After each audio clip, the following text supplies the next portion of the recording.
Terima kasih banyak teman-teman yang sudah hadir dalam forum kebebasan malam ini. Kalau dari catatannya Haikal, ini forecast ke-40, ya nggak terasa juga.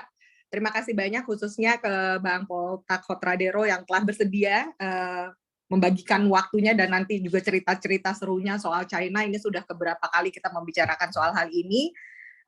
Kita akan bicara mengenai China dan prospek masa depan China ya, terutama dalam konteks ekonomi. Sebagai informasi, Forum Kebebasan adalah salah satu kegiatan suara kebebasan yang kami lakukan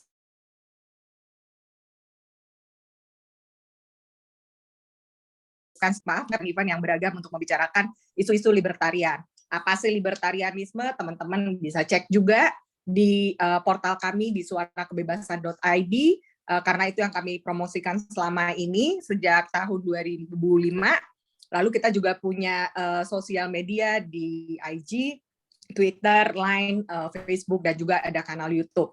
Nanti teman-teman yang mungkin berhalangan bisa juga cek di rekamannya di kanal YouTube kami, dan ini juga ada live threads-nya di Twitter. Banyak sekali artikel-artikel menarik dan publikasi yang kami buat dan terjemahkan yang teman-teman bisa cek secara gratis, akses gratis juga silahkan. Dan kami sangat senang kalau teman-teman juga tertarik ikut merawat dan memperjuangkan kebebasan bersama Suara Kebebasan. Tidak panjang-panjang, saya persilahkan ke Haikal Kurniawan, Managing Editor Suara Kebebasan untuk memandu acara ini. Terima kasih dan selamat berdiskusi.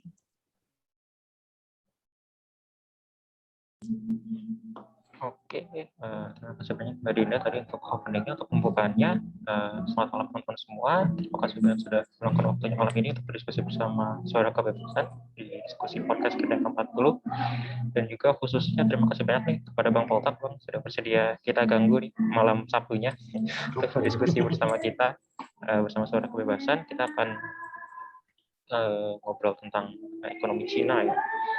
Cina, khususnya tentang ekonomi Cina, bagaimana Cina itu sekarang menjadi salah satu negara, mungkin bukan hanya salah satu, mungkin negara dengan pertumbuhan ekonomi paling pesat di dunia selama at least 40 tahun terakhir, sejak Deng Xiaoping memulai reformasi ekonominya pada tahun 1938. Mungkin teman-teman akrab dengan topik sejarah, khusus sejarah ekonomi, Cina selalu Deng Xiaoping itu salah satu negara yang paling miskin di dunia ya. Ekonomi masih tertutup di era Mao, masyarakat nggak bisa melakukan kegiatan ekonomi, banyak orang kelaparan, puluhan juta orang bahkan meninggal karena kelaparan. Tapi pasca Deng Xiaoping, pasca mau pergi, meninggal, digantikan Deng Xiaoping dan mulai membuka ekonominya dan pertumbuhan pesat mulai bergerak. Dan sampai sekarang Cina menjadi negara, kalau misalnya mungkin koreksi Bang Kota kalau salah, mungkin kalau berdasarkan GDP nominal Cina masih nomor 2 ya, kalau nggak salah sekarang itu dengan Amerika. Tapi kalau berdasarkan PPP sudah yang pertama kalau nggak salah berdasarkan dunia. Nah, kita akan ngobrol bersama Bang Poltak tentang membaca ulang ekonomi Cina. Banyak bahwa ekonomi Cina itu sangat baik, maju sangat pesat. Tapi apakah memang seperti itu? Apakah yang disurvei itu memang kenyataannya ekonomi Cina itu sebaik itu, dan gimana di masa depan, khususnya di era Xi Jinping sekarang yang mulai tough ya, untuk melawan perusahaan-perusahaan besar seperti Alibaba kemarin, juga punya perusahaan-perusahaan lain. Nah, ini prospeknya nih gimana nih kalau melihat Cina sekarang mulai ke arah ya yang lebih ke arah state control dibanding di under Xi Jinping dibandingkan dengan pemimpin Cina yang sebelumnya. Nah, untuk itu kita akan ngobrol topik tersebut bersama Bang Poltak. Mungkin tanpa panjang lebar, saya selaku moderator akan mempersilakan Bang Poltak untuk membahas tentang topik diskusi kita malam ini. Bang Poltak, dipersilakan Bang. Terima kasih. Oke, ya. Terima kasih Haikal, selamat sore. Terima kasih juga Dinda, selamat sore teman-teman sekalian. Senang bisa hadir pada kesempatan ini. Ini saya udah kelihatan belum? Oh ya, pada kesempatan ini, pada sore ini, malam ini, saya akan bercerita mengenai suatu negara yang saya selalu sebut sebagai negara yang sangat istimewa. Disebut sebagai negara yang istimewa karena sejarahnya sangat panjang. Jadi tidak ada peradaban yang saat ini ada di dunia yang continuous secara terus-menerus ada, kalau bukan Tiongkok atau China atau Cina, yang memang secara sejarah itu tidak pernah terputus sejak dinasti Shang, ya hampir kira-kira 2000, hampir 2000 tahun sebelum Masehi. Betul ada ada peradaban lain seperti Mesir kuno atau Yunani yang lainnya, tetapi kita tahu bahwa tidak tersambung sampai dengan sekarang. Sementara Tiongkok atau China itu secara terus-menerus bersambung menyambung dari dulu sampai sekarang, dan mereka punya kekayaan sejarah yang luar biasa.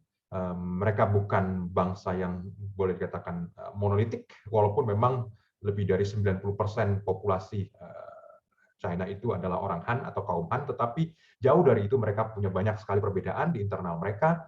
Mereka sudah melewati banyak sekali periode sejarah, berbagai dinasti datang dan pergi, berlalu, cara pandang mereka juga sangat unik, sangat terbentuk oleh apa yang terjadi. Mereka juga pernah mengalami pendudukan oleh banyak negara atau negeri yang lain, mulai dari Mongolia misalnya, ataupun dari dinasti yang di utara, yaitu Qing juga pernah, dan kemudian mereka punya juga nasionalisme dan seterusnya. Jadi China itu secara kultur itu luar biasa. Saya selalu mengapresiasikan, ya, selalu bisa menaruh apresiasi yang sangat kuat terhadap China, terhadap sejarahnya, terhadap manusianya, dan bagaimana mereka menempuh perjalanan yang sekian panjang di atas bumi ini dan menciptakan banyak perubahan. Mereka yang pertama kali menemukan kertas, mereka yang pertama kali menemukan mesiu, mereka juga yang kemudian menemukan mesin cetak, dan bagaimana inovasi mereka itu bisa bergerak sangat cepat, mulai dari ketika misalnya dinasti Ming menjelajahi lautan, kita kenal dengan Admiral Cheng He, yang juga berkeliling sampai dengan ke Afrika. Mereka menunjukkan betapa kuatnya China, dan mereka juga pada saat pengembaraan tersebut itu memang jadi unik, ya. Kalau misalnya ke negara lain itu kalau negara lain, negeri lain itu selalu ke tempat lain kemudian minta Anda tunduk, misalnya nanti upeti dan lain-lain. Kalau China dulu enggak. Yang penting Anda ngaku aja, ngaku Anda bahwa China itu luar biasa dan kita bersedia untuk dagang dengan China. Udah selesai. Jadi beda dengan VOC misalnya atau pendudukan Eropa. Jadi itu sejarahnya. Tapi memang uniknya seperti tadi, bahwa dalam waktu hanya satu generasi saja dari sejak mengembara mengarungi lautan, China bisa berubah dengan sangat cepat sampai dengan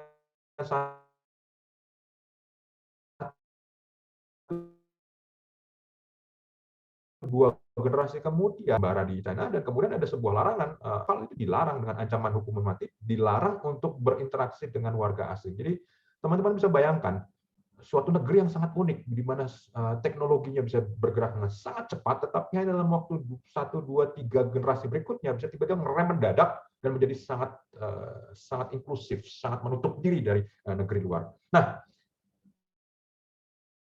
cerita mengenai ini bisa panjang, tetapi ya kita akan fokus pada saat ini bicara mengenai China secara ekonomi. Sebentar ya, saya sudah siapkan materi buat presentasi saya. Sebentar, saya klik dulu. Sebentar ya. Nah, mana dia? Share screen. Share.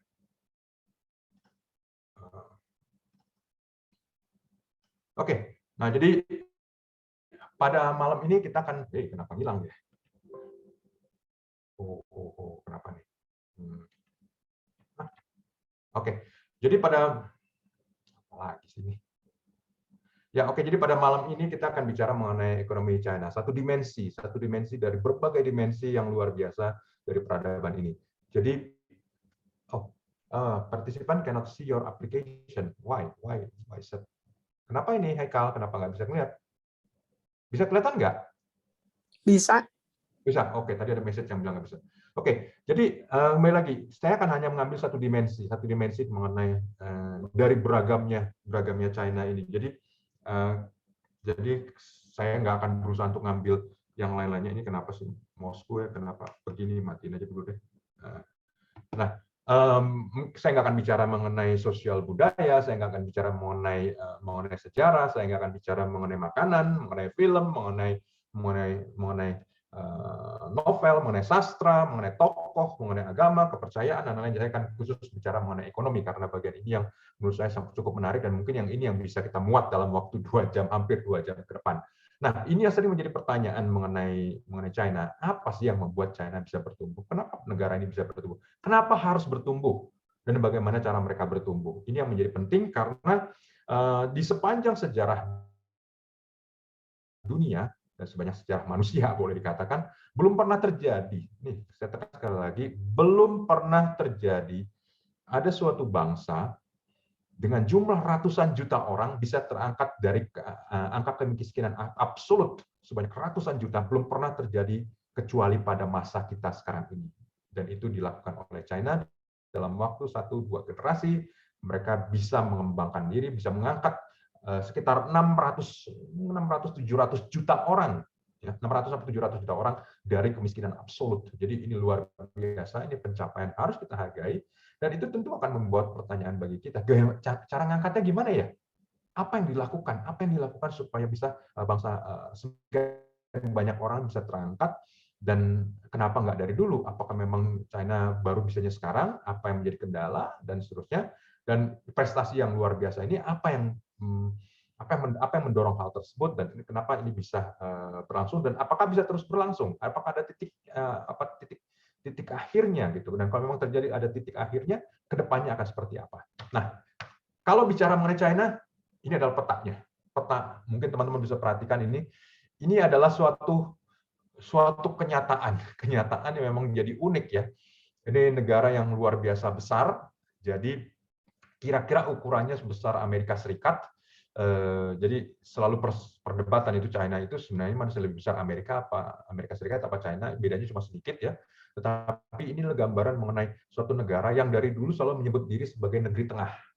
Cungkuo. Kenapa? Kenapa disebut sebagai Cungkuo? Karena memang secara ini kenapa sih? Nah, kenapa? Karena mereka memang berada di satu keadaan yang unik. Coba kalau teman-teman perhatikan, ini adalah negara peta China ini. Di sebelah utaranya ada apa? Sebelah utaranya adalah padang es Siberia. Padang es Siberia yang dinginnya luar biasa, dan kemudian karena dinginnya luar biasa tersebut, jumlah penduduknya juga sangat sedikit. Kemudian di utara nggak ada orang. Di sebelah barat ada apa? Yang di sebelah barat adanya kalau nggak gurun pasir yang luar biasa luas, kalau nggak ya ada gunung yang sangat tinggi. Jadi ada Himalaya juga di sana. Jadi gabungan dari bentang alam tersebut membuat nggak mungkin dari barat, kecuali ada celah kecil ya, seperti koridor itu yang kemudian dikenal sebagai Jalan Sutra.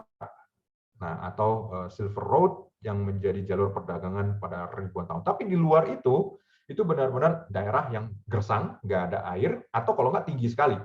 Nah, kalau di barat nggak ada apa-apa, atau susah untuk bisa ke barat, kecuali lewat jalur sangat kecil tadi, di selatan ada apa? Di selatan, tentu kalau sekarang modern kita tahunya ada Vietnam, ada Laos, Kamboja, Burma, dan lain-lainnya. Tetapi kita harus ingat bahwa ini zaman modern. Zaman dulu apa? Isinya adalah rimba raya, karena banyak sekali hutan tropis. Hutan tropis yang pada zaman dulu itu tidak boleh katakan tidak tertembus. Jadi sulit untuk bisa melakukan mobilisasi ke arah selatan. Kalau selatan nggak bisa, berarti bisa ke timur dong. Ke timur ada apa? Ada Samudra Pasifik.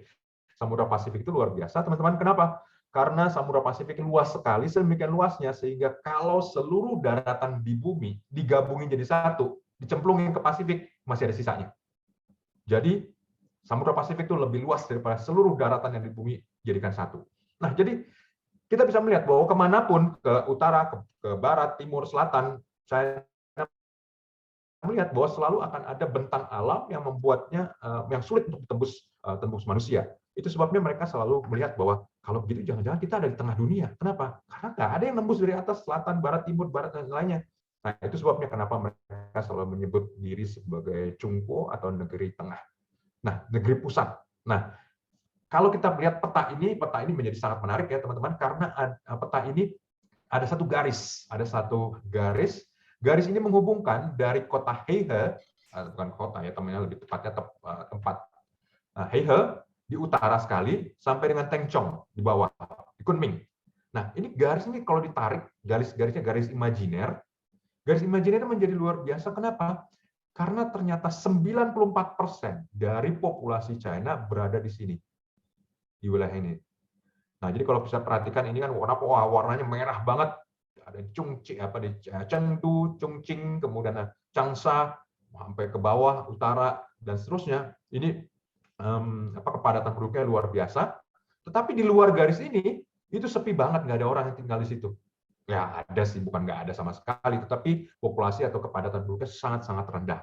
Nah, kalau orang bertanya, kenapa bisa seperti ini? Ekstrim sekali, 94% manusia ada di sebelah timur, sementara di sebelah barat dari garis ini kosong, hampir kosong, hampir nggak ada manusia. Kenapa? Karena ini adalah garis yang juga ditentukan oleh cuaca, yaitu curah hujan. Jadi yang namanya pegunungan tinggi di China itu juga membuat curah hujan menjadi terhalang untuk bisa sampai ke daerah barat, dan persis seperti hal ini, seperti garis ini, maka konsentrasi curah hujan, kemudian aliran sungai, kemudian tanah subur, dan seterusnya itu terkonsentrasi pada bagian timur dari garis Tengchong ini. Nah, jadi kalau 94% dari manusia itu tinggal di sebelah sana, tinggal di sebelah barat ini, itu berarti kepadatannya luar biasa. Betul, kepadatannya sangat luar biasa.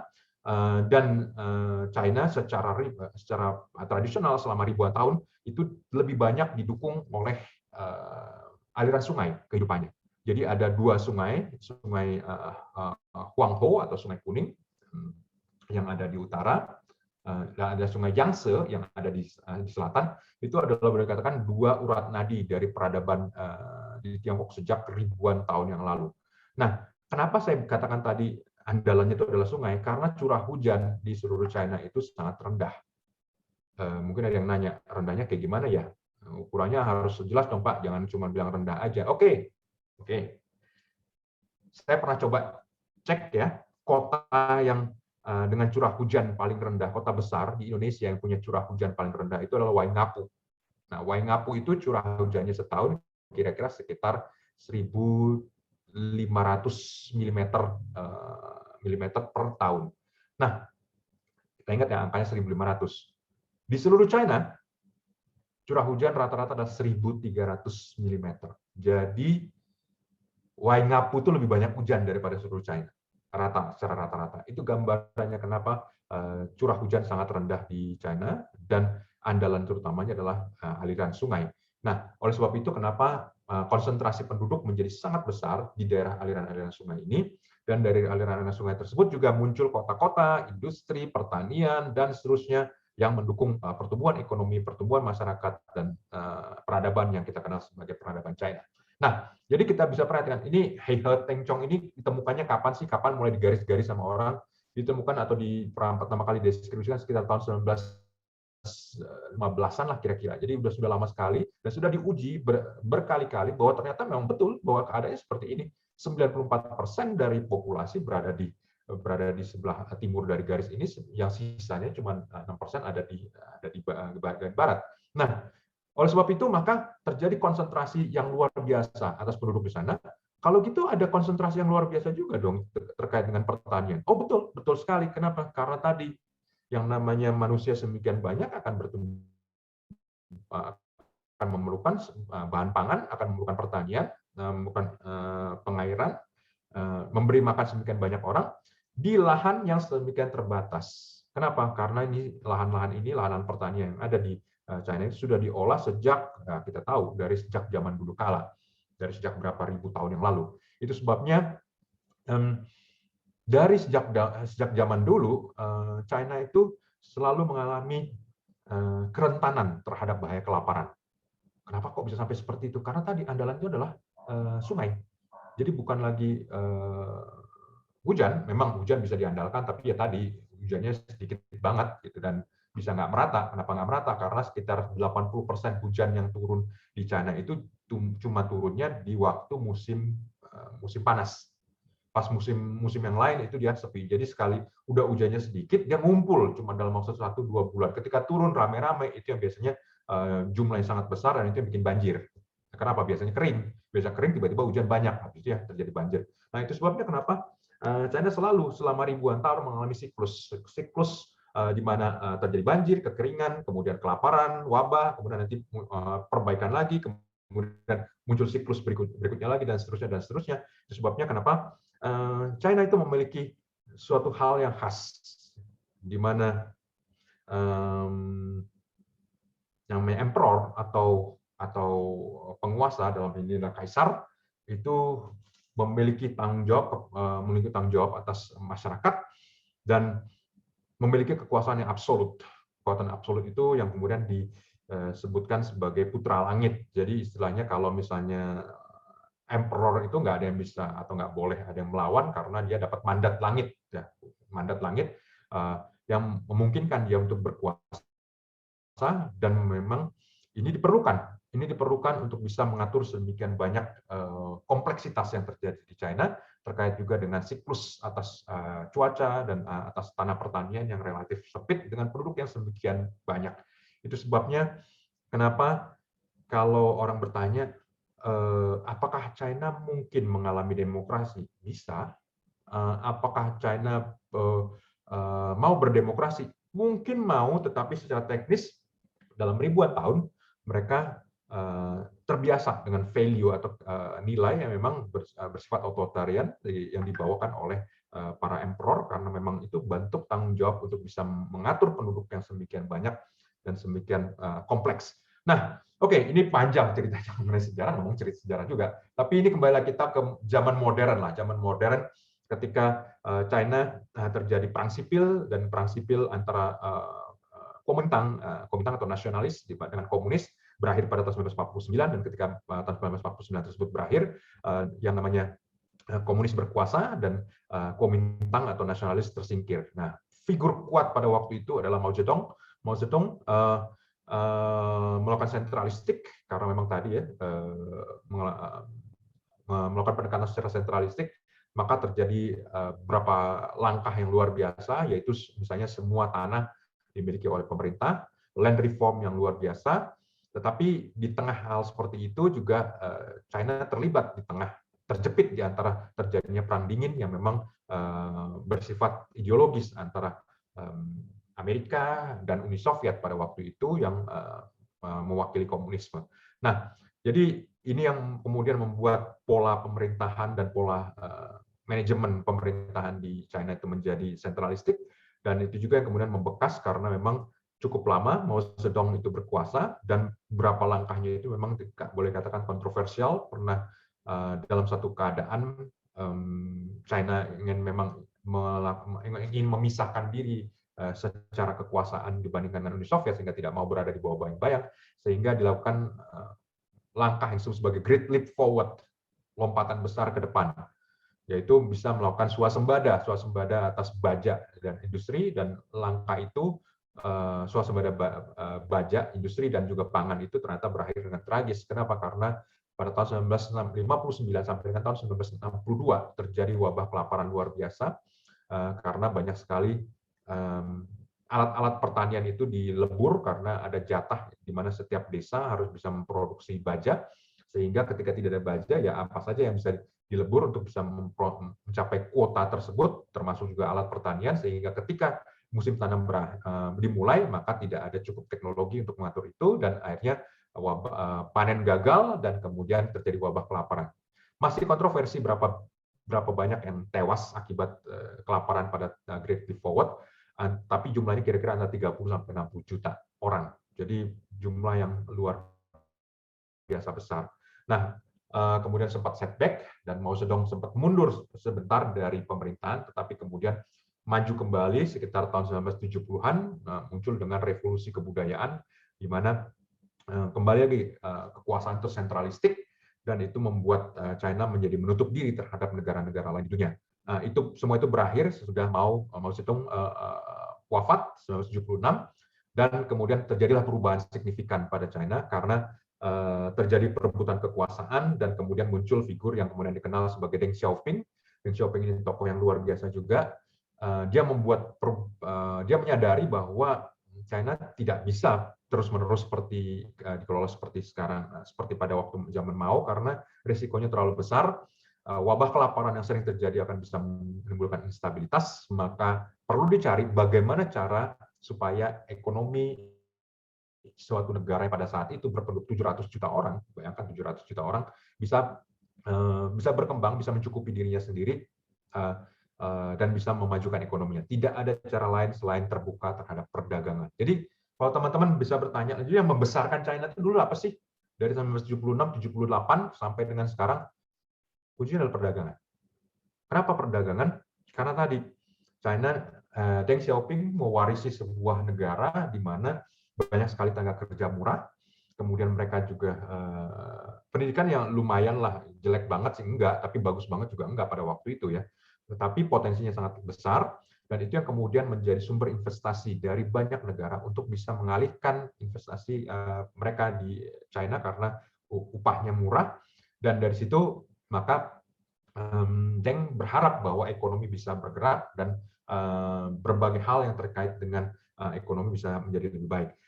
Jadi kalau pada masa Mao misalnya ada pertanian kolektif, maka pada masa Deng itu hal tersebut dihapuskan, dan saat dihapuskan tersebut mulai ada privatisasi, mulai ada swasta. Jadi istilahnya desa itu boleh bertanam dan kemudian menghasilkan lebih, dan bagian yang lebih itu mereka bisa konsumsi sendiri. Jadi pada zaman Mao sebelumnya nggak boleh. Jadi semua ditanam, kalau sudah panen ya udah semuanya diserahkan. Nanti kalau bagian desa itu dia tunggu nanti di drop. Nah, ini yang membuat orang nggak mau lagi memproduksi lebih. Kenapa? Ngapain saya capek-capek? Ngapain saya repot-repot memproduksi sesuatu kalau nanti saya nggak kebagian?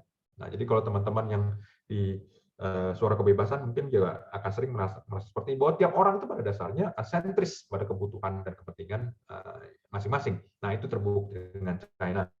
Nah, oke. Jadi itu yang kemudian menjadi langkah awal ekonomi China berkembang. Jadi iklim pasar dibuka. Nah, yang pertama kali investasi di China itu siapa? Kebanyakan adalah dari overseas. Jadi warga China perantauan, terutama dari Hong Kong dan juga dari Taiwan. Nah, mereka yang secara kultur itu nggak terlalu jauh, jadi mereka cukup paham, mereka sudah lebih duluan maju secara ekonomi, secara keuangan, dan mereka melakukan investasi di beberapa kawasan ekonomi khusus yang ada di selatan, termasuk di antara kota Shenzhen misalnya. Jadi teman-teman, yang namanya kota Shenzhen itu baru berdiri kira-kira tahun 1979 ya, kalau nggak salah 78, 79 lah kira-kira. Jadi teman-teman bisa bayangkan ada satu kota yang di mana kotanya itu lebih muda daripada penduduknya gitu. Jadi unik ya, kita kalau di Indonesia kan ada kota Jakarta sudah 500 tahun, 700 tahun, berapa ratus tahun, Bandung juga ada beratus tahun. Nah, kalau Shenzhen itu lebih muda daripada umur orang gitu. Nah, itu yang terjadi. Tapi dari situlah kemudian ekonomi China berkembang. Andalan utamanya adalah perdagangan global. Jadi mulai dilakukan manufaktur di sana secara kecil-kecilan, kemudian makin lama makin meluas, dan kemudian dari situ juga muncul masuk aliran modal, kemudian juga ada aliran devisa, dan dari situ mulai dibangun infrastruktur, kawasan, dan seterusnya, dan itu membuat ekonomi China kemudian berkembang mencapai ukuran yang lebih besar dan lebih besar, dan itu adalah realita yang kemudian terjadi sampai dengan saat ini. Kalau ada garis Hai-Ha Cheng-chong ini, apa emang khas di China atau emang di tempat lain ada juga? Oh, ada. Ini Amerika pun mengalami seperti ini, bahwa China dipisahkan oleh garis tersebut. Di Amerika juga sama, itu mengikuti garis yang garis imajiner yang ada di barat dan timur, sehingga yang ada di tengah ini ya, kalau di Amerika yang tengah ini isinya gurun sama dataran tinggi yang penduduknya sangat rendah, kecuali nanti sampai ketemu dengan pantai barat. Jadi bukan sesuatu yang unik China, tapi juga ada di Amerika, dan ini adalah ditentukan juga oleh iklim atau cuaca yang berpengaruh pada sumber daya pertanian dan seterusnya. Nah, oke. Tadi pendek kata ceritanya China sudah mulai bertumbuh dan kemudian masuk ke dalam industrinya menjadi unik karena berorientasi pada ekspor. Kenapa berorientasi pada ekspor? Karena kalau misalnya China memproduksi hanya buat negaranya sendiri, maka mereka akan berproduksi hanya bagi 700-800 juta orang. Tetapi kalau misalnya China membuat produksi untuk yang pasar ekspor, maka mereka akan memproduksi jauh lebih banyak lagi. Berarti mereka akan masuk ke pasar yang jumlahnya sampai mungkin 4, 5, 6 kali jumlah penduduknya, warganya. Oleh sebab itu, bagi Deng Xiaoping, cara paling efektif untuk bisa menciptakan tenaga kerja, penyerapan tenaga kerja adalah bukan kalau kita di Indonesia kan kita selalu obsesi pada berdikari. Enggak, bukan. Berdikari itu salah gitu. Kenapa? Kalau berdikari itu berarti kita akan menciptakan lapangan kerja yang lebih sedikit daripada seharusnya. Justru yang terjadi dalam pahamnya Deng Xiaoping, kita harus bisa berjualan ke seluruh dunia, jadikan seluruh dunia itu jadi pasar. Kenapa? Dengan cara seperti itu lebih banyak lagi orang yang bekerja. Nah, jadi kembali lagi ya buat teman-teman yang mungkin kita sering dengar ya, Indonesia harus bisa melakukan swasembada pangan, swasembada industri lah, swasembada energi dan lain-lainnya. Mohon maaf, itu mau diketawain sama Deng Xiaoping. Kenapa? Nggak akan mungkin bisa menciptakan lebih banyak tenaga kerja, ekonomi juga nggak akan mungkin bisa bertumbuh lebih baik ketika kita hanya bisa melihat tidak hanya berusaha untuk mencukupi dalam negeri kita sendiri. Kita harus berorientasi lebih luas. Itu menurut Deng, dan itu yang dilakukan oleh Deng. Dan oleh sebab itu maka kemudian ekonomi China mengalami pertumbuhan yang luar biasa.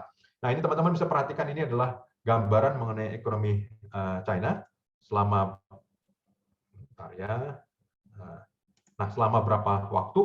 Jadi kita lihat di sini, China itu pernah mengalami pertumbuhan ekonomi per kuartalan sampai dengan kira-kira pertumbuhan 15%, di atas 15%. Di atas 15% bertumbuh sangat besar, tetapi pada saat ini ya, ini ada peristiwa siklus misalnya ketika kenaikan harga minyak bumi, dan lainnya, ini cukup berpengaruh juga terhadap ekonomi China. Nah, itu sebabnya kenapa kemudian mengalami penurunan. Nah, sini yang mengalami penurunan termasuk diantaranya cukup dalam, ini adalah ketika ini sebelumnya juga pernah ada peristiwa Tiananmen, ini juga ada goncangan, sebelumnya lebih tinggi lagi. Nah, ini ada penurunan sampai kemudian stabil di sekitar pertumbuhan ini. Nah, ini adalah gambaran ketika siklus pertamanya, siklus pertama ketika China melihat bahwa perdagangan mereka, ekspor mereka sebenarnya memiliki hambatan. Jadi zaman dulu ya, China itu belum menjadi anggota WTO. Nah, ketika mereka belum menjadi anggota WTO, maka mereka itu kalau akan melakukan ekspor nggak bisa langsung ke anggota WTO yang lain. Ekspornya hanya boleh melalui negara pihak ketiga. Jadi dalam hal ini, kalau misalnya dari China, dari pabrik yang misalnya ada di Shanghai, itu nggak bisa langsung misalnya masuk ke pasar Amerika, nggak bisa, harus lewat Hong Kong dulu atau lewat Taipei dulu sebelum bisa ke negara tujuan. Jadi ini yang buat mereka menjadi hambatan. Oleh sebab itu, maka China mencari cara bagaimana supaya mereka bisa langsung jual, langsung berdagang, langsung bisa mengekspor ke negara-negara tujuan langsung. Nah, satu caranya adalah melakukan dengan menjadi anggota WTO. Bertahun-tahun mereka berusaha melobi untuk bisa menjadi anggota WTO. Nah, memang WTO ini agak seperti arisan. Maksudnya apa? Ya, orang hanya bisa masuk kalau direkomendasikan oleh sesuatu orang yang sudah di dalamnya. Nah, karena waktu itu Amerika yang termasuk yang terbesar di WTO tidak ingin bahwa China masuk dalam anggota WTO, maka berbagai cara dilakukan China supaya bisa melobi Amerika. Nah, nggak juga bisa berhasil sampai suatu saat terjadi kejadian. Ini kejadian yang unik dalam sejarah. Jadi pernah terjadi perang di Balkan, jadi pecahan Yugoslavia, dan ketika itu ada operasi NATO, Pakta Pertahanan Atlantik Utara, masuk Amerika di dalamnya, melakukan serangan terhadap kekuatan-kekuatan Serbia yang saat itu memang sedang terlibat dalam perang sipil. Nah, pada waktu itu Amerika entah kenapa menjatuhkan bom, tapi gara-gara salah koordinat, bom yang dijatuhkan itu ternyata jatuhnya di kedutaan besar China yang ada di Belgrade, ibu kota Yugoslavia, ibu kota Serbia pada waktu itu. Nah, akibatnya terjadi korban jiwa dan kerusakan, dan bagi korps diplomatik ini adalah kesalahan besar, jadi hampir nggak terampuni lah. Nah, jadi China minta ganti rugi atas kesulitan tersebut, dan memang ini memalukan bagi Amerika, kok bisa si pembom salah ngebom sampai jatuhnya ke kedutaan besar, kompleks kedutaan besar China yang ada di Belgrade. Nah, Amerika bermaksud memberikan kompensasi dalam bentuk moneter, China menolak. Nggak ada, pokoknya ganti ruginya cuma mau satu deh. Apa yang diminta oleh China? Yaitu Amerika menjadi sponsor bagi China untuk masuk anggota WTO. Jadi nggak ada, bukan minta uang berapa miliar dolar, enggak, mintanya cuma satu, saya boleh jadi anggota WTO. Dan itu yang dipertimbangkan pada waktu itu masalah Bill Clinton. Ya mungkin kalau misalnya China berdagang, nanti mungkin lama-lama ekonominya akan meningkat, nanti mungkin akan terjadi perubahan secara politik. kayaknya boleh juga nih kita nggak apa-apa deh kita sponsorin, kita boleh China menjadi anggota WTO. Siapa tahu dengan cara seperti itu nanti China menjadi lebih terbuka dan kemudian ada aspirasi dan kemudian dari situ akan perubahan politik dan kemudian nggak perlu diapa-apain, nanti berubah tiba-tiba menjadi masyarakat yang liberal. Nah itu yang dilakukan dan kita lihat di sini China menjadi anggota WTO itu ini tahun 2000, pertama kali mulai menjadi anggota WTO ada tahun 2001. Jadi kita mungkin kalau ingatnya 2001 itu adalah WTC, ya, serangan teroris, tapi yang paling diingat di China itu adalah pada akhir 2001 masuk tahun 2002 mereka menjadi anggota WTO dan kita perhatikan apa yang terjadi, pertumbuhan ekonominya naik kembali. Jadi ini yang kemudian membuat ekonomi China menjadi reinvigorated, di mana ekspor mereka bisa jadi lebih luas ke negara manapun di dunia tanpa harus melewati negara pihak ketiga.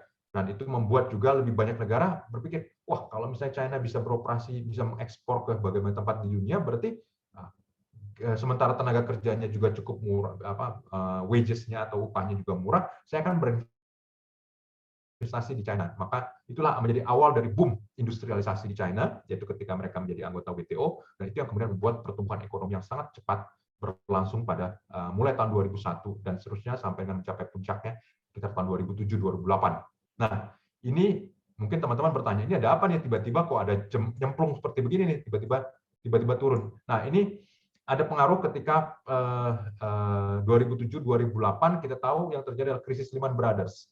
Krisis Lehman Brothers dengan tiba-tiba Amerika sistem keuangannya mandek, dan ketika mandek maka orang Amerika kan senang ngutang ya, jadi beli barangnya itu secara ngutang. Nah, ketika mandek nggak ada financing, maka orang Amerika tiba-tiba berhenti beli barang. Ketika orang Amerika berhenti beli barang, maka produsennya yang pusing. Kenapa? Kalau nggak dibeli, lantas ini pekerja ini mau diapain, ngerjain apa? Yang diproduksi nanti siapa yang serap? Nah, itu yang terjadi. Maka itu yang terjadi pada tahun 2008 ketika terjadi krisis Lehman Brothers, keuangan Amerika mengalami gangguan, China pun mengalami masalah.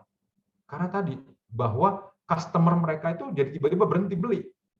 Nah, sementara, jadi waktu itu saya sempat membaca ketika Amerika mengalami krisis Lehman Brothers, dan kemudian para konsumennya itu, masyarakatnya itu berhenti membeli mainan.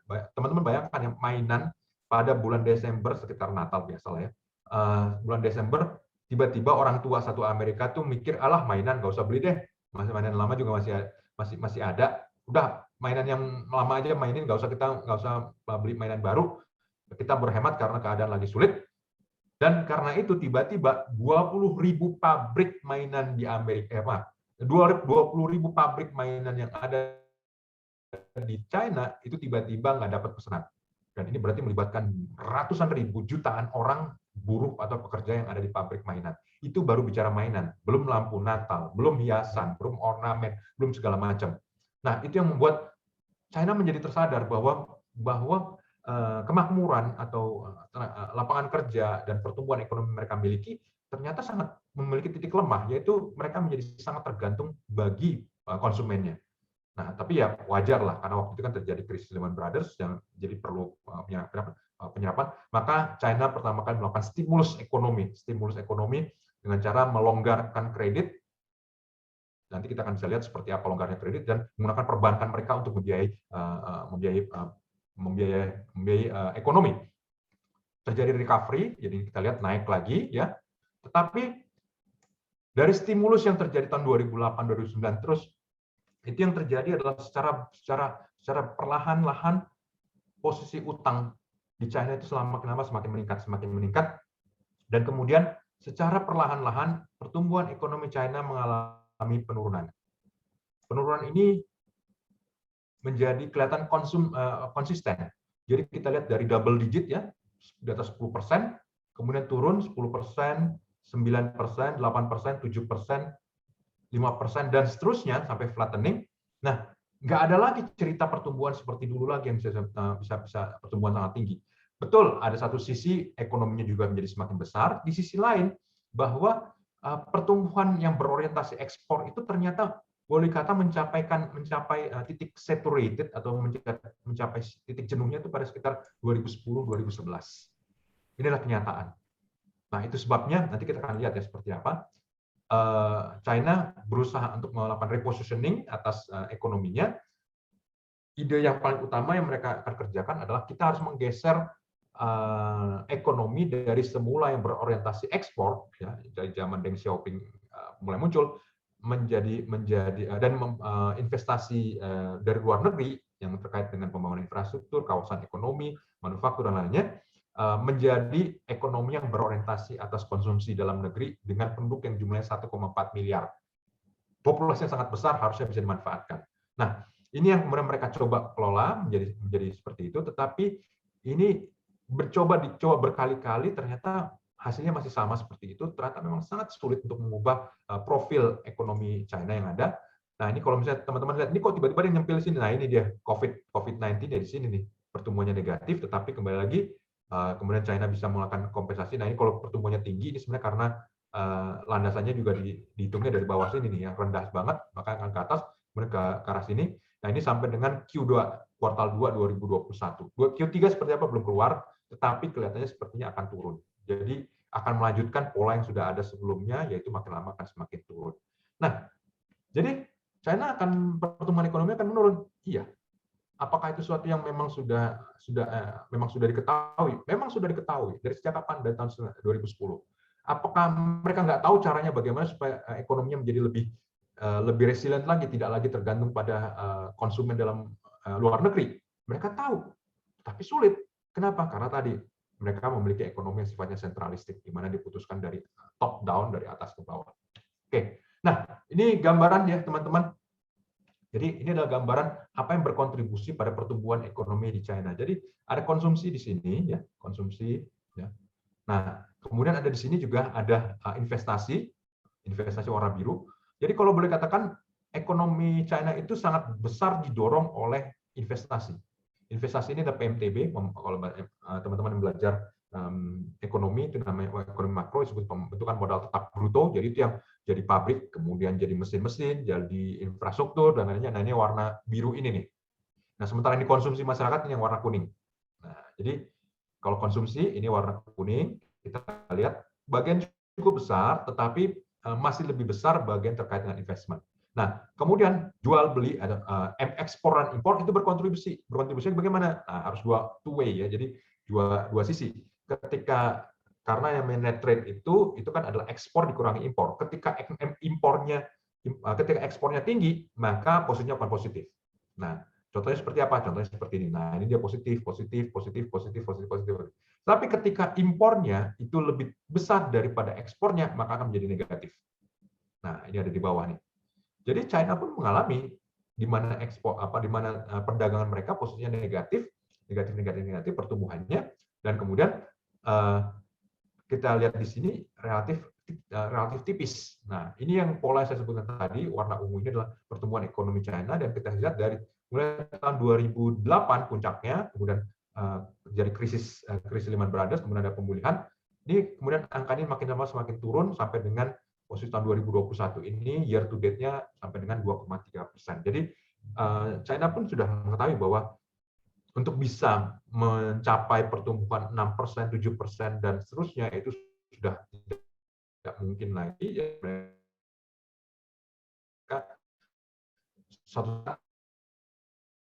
harus menyiapkan diri bahwa pertumbuhan mereka memang yang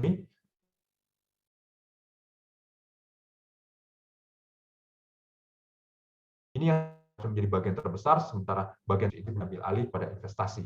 Nah, ini adalah gambaran mengenai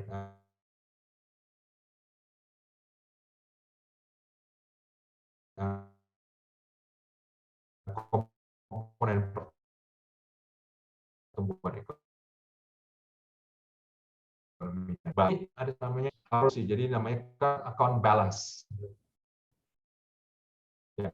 Kalau goods itu adalah barang, kemudian yang warna ungu ini adalah services, adalah jasa. Jadi kan bahwa China itu sampai dengan tahun 2010 ya, yang namanya sektor goods-nya itu sudah stagnan. Jadi kita lihat ya masih tumbuh, masih ada di atas, tapi ya relatif flat ya. Ini kan beda dibanding waktu seperti ya. Justru yang lebih besar justru adalah jasa. Sektor jasanya semakin besar. Dan sektor jasa di China itu adalah sifatnya impor. Jadi dari luar negeri. Contohnya apa sih sektor jasa yang bersifat impor? Misalnya warga negara China yang menyekolahkan anaknya ke luar negeri. Atau orang China yang memang misalnya jadi turis di luar negeri. Itu sifatnya impor atas jasa dan lain-lain. Jadi kita melihat bahwa pertumbuhan China yang selama cukup panjang itu mengandalkan pertumbuhan barang, ya, pertumbuhan barang, ternyata terkompensasi menjadi sulit untuk bisa bertumbuh. Karena apa? Karena pertumbuhan jasanya bertumbuh lebih cepat lagi, dan ini yang kemudian membuat current account balance-nya China tuh mulai mengalami penipisan. Jadi kalau ini kan masih plus ya, mulai menjadi tipis dan beberapa keadaan menjadi negatif. Dan memang ini adalah kenyataan yang terjadi di mana China memang sudah mencapai titik di mana mereka tidak bisa lanjut lagi dengan cara ekonomi mereka di mana mengandalkan pada produksi barang. Kenapa? Karena dimanapun suatu negara ketika mereka menjadi makmur, ekonomi akan bergeser ke arah jasa. Nah, kalau jasa tersebut tidak bisa diproduksi di dalam negeri, maka jasa tersebut akan berasal dari luar negeri. Nah, itu yang kemudian dialami oleh China, dan ini yang kita lihat bahwa services, posisi jasa ini semakin lama semakin melebar, semakin besar. Karena kembali lagi ya, kalau misalnya masyarakat China misalnya, ya saya udah makmur sekarang, apa yang saya lakukan? Oh ya, saya pergi jalan-jalan. Oke, pergi jalan-jalan di dalam negeri, udah puas, apa yang mereka lakukan? Oh, saya pinginnya keluar negeri. Nah, itu yang membuat devisa atau cadangan membuat jasa mereka menjadi posisinya impor. Kenapa? Karena pengeluarannya justru keluar dari border, menyeberang keluar negeri, keluar batas negara. Itu membuat ekonomi China menjadi bergeser ke arah jasa, terutama jasa yang berasal dari luar negeri. Apakah sesuatu yang wajar? Sesuatu yang wajar terjadi, karena kembali lagi kan kalau orang sudah makmur, juga orang ingin melihat negara lain, ingin mengkonsumsi sesuatu yang nggak ada di dalam negerinya, terutama terkait jasa, hiburan, film, musik, apapun lah itu. Nah, jadi ini yang menjadi gambaran kenapa model pertumbuhan China yang sudah pernah terbukti bisa berlangsung selama dari tahun 78 sampai dengan tahun 2010 itu akan kedepannya akan semakin sulit untuk bisa dipertahankan. Karena apa? Banyak sekali dorongan bagi masyarakat China sendiri untuk bisa bergerak ke arah sektor jasa, terutama yang bersifat berasal dari luar China. Nah, oke, ini adalah gambaran current account balance. Kita maju lagi. Nah, tadi Dinda sedang menanyakan itu mengenai nilai tukar seperti apa. Nah, ini gambarnya teman-teman. Jadi memang betul China menganut nilai tukar yang di peg atau ditetapkan secara sepihak. Jadi nilai tukarnya dulu adalah sekitar hampir 8,8 yuan per dolar Amerika, kemudian menguat perlahan-lahan menjadi 8, kemudian dilepas lagi, kemudian terus pernah agak diambangkan ketika tahun 2015, jadi yuannya sangat menguat. Ketika yuannya sangat menguat, yang terjadi kemudian apa? Yang terjadi kemudian adalah banyak sekali warga negara China justru, wah ini mata uang kita lagi menguat, mereka berpergian ke luar negeri besar lebih banyak dan lainnya. Itu sebabnya teman-teman pada tahun 2015 itu terjadi hal yang unik, yaitu cadangan devisa China itu menyusutnya luar biasa. $1 triliun itu habis dalam waktu 1 tahun. Kenapa? Karena pada saat itu nilai tukar mereka, nilai tukar yuan atau renminbi sedang menguat. Jadi kita lihat di sini bahwa nilai tukar yang menguat itu membuat masyarakatnya ingin, saya ingin menghabiskan, saya ingin belanja lebih banyak barang-barang yang sifatnya berasal dari impor, saya ingin bepergian kemanapun di seluruh dunia, apakah itu ke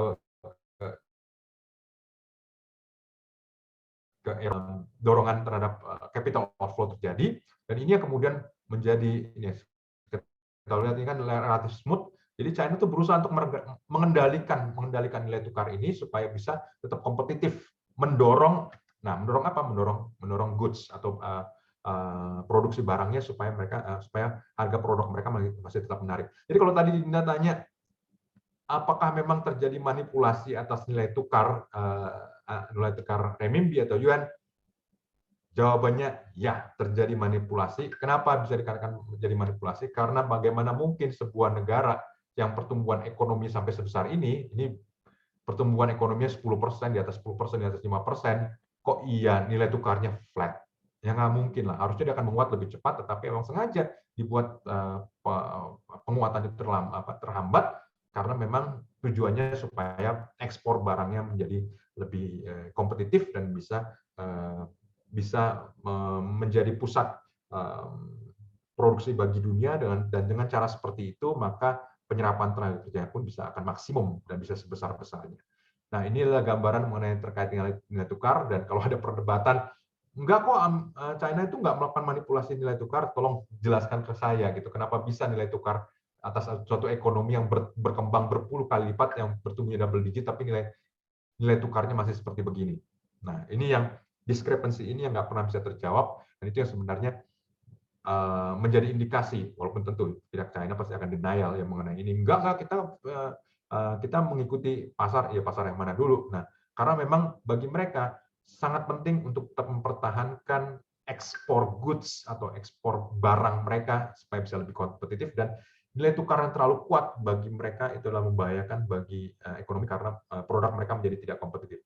Tapi kan kalau masyarakatnya makin lama makin makmur, kan berarti nggak terhindarkan lagi dong, memang akan jadi makin kuat. Memang betul, itu sebabnya kenapa saya katakan tadi bahwa petinggi-petinggi di Beijing pun tahu bahwa masa mereka untuk bisa menjadi workshop-nya dunia itu sudah semakin dekat akhirnya gitu. Mereka harus mendiversifikasi, mereka harus bergerak ke arah ekonomi yang lain, itu lebih banyak ke arah konsumsi. Nah, kalau teman-teman tanya seperti apa sih pertumbuhan ekspornya China, seperti apa? Nah, ini gambarnya teman-teman. Jadi bisa ekspornya adalah warna biru, dan kemudian impornya itu adalah warna jingga ini, warna orange ini ya. Jadi kita lihat dulunya tipis sekali, tapi kemudian cukup lebar. Tapi kita lihat bahwa di sini bahwa ekspor China juga sangat tergantung pada impor. Jadi nggak melulu bahwa mereka tuh benar-benar memproduksi dari dalam negeri, tapi nggak, bahan bakunya juga berasal dari luar negeri. Dan beberapa bahan baku atau bahan pendukungnya memang tidak bisa diversifikasikan. Contohnya seperti apa? Contohnya seperti batu bara misalnya. Mereka adalah importir batu bara dari Australia, dari Indonesia, dari beberapa tempat lain di dunia. Mereka bukannya nggak punya batu bara, bukannya mereka punya batu bara sendiri, punya, tapi nggak cukup gitu. Nah, itu yang mereka lakukan. Mereka juga mengimpor biji besi misalnya, terutama itu dari Australia. Mereka juga mengimpor gandum itu dari Amerika. Dan kalau kita lihat misalnya sebuah handphone, misalnya seperti handphone ini, oke, ini dirakit di China, ya, dirakit China, tetapi banyak sekali komponen-komponen di dalamnya adalah berasal dari impor. Chipnya mungkin dibuat di Taiwan, mungkin layarnya, memorinya dibuat di Korea Selatan, kemudian desainnya dari Amerika, dan seterusnya, sehingga yang benar-benar misalnya iPhone itu yang benar-benar jadi bagiannya China itu dari seluruh komponen satu iPhone itu mungkin cuma sekitar 10-15%. Bagian terbesar ke siapa? Bagian terbesar ke Apple, Amerika yang punya desain, yang dilindungi hak cipta dan lainnya. Nah, China jengah dengan cara seperti begini. Kok kita yang kerjain semuanya, tapi kok dapatnya paling kecil? Maka kita harus geser ke nilai tambah yang lebih besar. Nah, itu sebabnya mereka juga mengembangkan teknologi tinggi. Kita tahu Huawei misalnya mengembangkan teknologi komunikasi, kemudian juga ada yang lain-lainnya ya, kan dulu banyak sekali di sektor yang terkait dengan mineral dan lainnya, tapi itu mulai bergeser, sekarang lebih banyak ke arah teknologi. Dan ini adalah gambaran bagaimana mereka memang GTC misalnya, yang juga sama dengan Huawei, mengembangkan teknologi tadi karena memang mereka ingin meningkatkan komponen internalnya, komponen dasarnya, supaya berasal dari China. Supaya apa? Supaya tadi bisa mendukung, tetap mendukung bahwa ekspor barang mereka menjadi tinggi. Ini yang menjadi kritikan terbesar. Kenapa? Karena segala sesuatu sepertinya diorientasikan supaya China tetap menjadi produsen barang dunia. Padahal sebenarnya secara demografis mereka tidak lagi bisa sustain untuk melakukan hal tersebut, karena China semakin lama semakin tua penduduknya. Dan sama seperti itu dulu pernah dilakukan oleh Jepang. Jepang juga melakukan manufaktur, dan ketika penduduknya semakin tua, maka mereka mau tidak mau harus melakukan deindustrialisasi. Mereka mengirim pabrik-pabrik mereka, unit-unit produksi mereka keluar Jepang, karena ke tempat-tempat di mana upah masih murah, kemudian transfer teknologi bisa dilakukan, dan dari situ bisa terjadi pertumbuhan ekonomi baru, mereka bergerak ke arah konsumsi di dalam negerinya, dan di situ bahwa sektor keuangannya menjadi global. Nah, ini yang seharusnya dilakukan oleh China, tetapi mereka sepertinya belum mau melakukan itu dan berusaha dengan segala cara untuk tetap mempertahankan bahwa mereka menjadi produsen barang gitu, bukan jasa. Pada sisi lain mereka seharusnya juga mulai memikirkan strategi selanjutnya. Jadi ini gambaran mengenai ekspor dan impor China. Nah, karena tadi ekspor mulai tahun 2010, tadi kan kita udah krisis Lehman Brothers ya. Nah, krisis Lehman Brothers ini memukul, kita lihat angkanya turun ya, karena memang ekspornya turun, impornya juga turun, tapi kemudian pulih kembali. Ini banyak sekali dari financing di sini. Tadi saya sudah sebutkan bahwa untuk bisa menstimulus ekonomi maka dilakukan penerbitan, melakukan keran kredit di perbankan China dilonggarkan selonggar-longgarnya. Longgar-longgarnya seperti apa? Seperti ini, teman-teman. Jadi kalau kita perhatikan di sini, inilah M2. M2 ini apa sih? M2 ini adalah jumlah uang beredar. Jumlah uang beredar di seluruh China, ini yang warna biru ini, posisinya naik terus, ya. Jadi M2-nya. Nah, kemudian tingkat pertumbuhannya ini yang warna jingga ini. Jadi ini jangan dilihat ya, ini karena hitungnya dari belakang banget. Tapi kalau dari sini kita lihat ya, bahwa M2-nya itu naik turun ya, dari sini 20%, 10% naik terus. Nah, ada keadaan di mana ketika di sini terjadi naikannya luar biasa dari posisi sini ke naiknya ke sini. Kalau di sini mungkin orang cuma lihat ini cuma dari sini ke sini, harusnya nggak banyak. Tapi ini jumlahnya cukup besar, penaikannya sangat besar, dan ini adalah bagian dari program mereka untuk melakukan stimulus sektor keuangan, di mana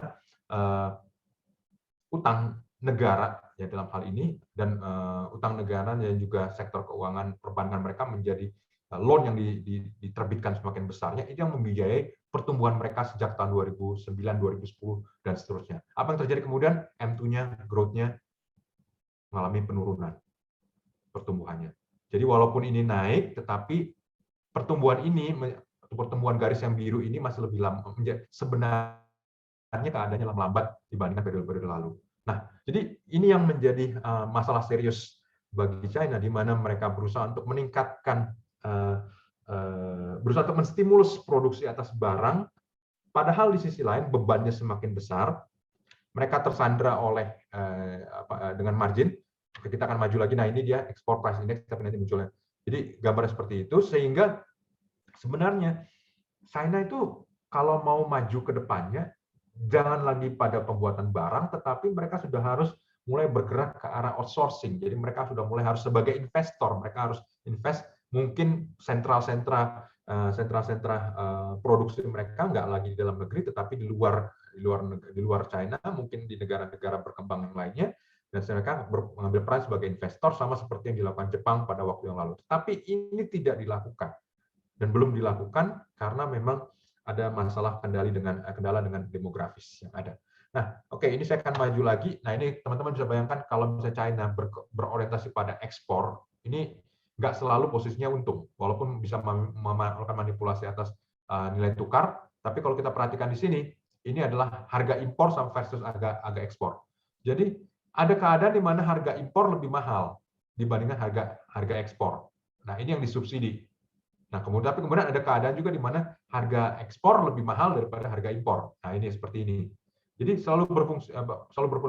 Ini yang makin lama, kalau kita lihat tadi kan perdagangannya semakin lama semakin besar. Ini semakin lama, ini semakin membuat ketergantungan China pada sistem keuangannya, sistem perbankannya. Nah, ini yang menjadi sangat serius, karena kalau ini dilakukan terus-menerus, maka konsekuensinya adalah konsentrasi keuangan yang sedemikian besar ada di dalam negeri China sendiri, dan beberapa dari pembiayaan atas state enterprises atau BUMN di China itu banyak sekali berasal dari bank-bank BUMN mereka. Nah, ini teman-teman, ini sedikit ya. Ini kalau dikuivalenkan dengan dolar Amerika, ya. Jadi posisi uang yang ada di seluruh China itu sekitar hampir 31, 32, 31, 34. Oke. 32, ekuivalen dengan 32 triliun dolar. Salah nggak angkanya? Nggak salah. Angkanya begitu.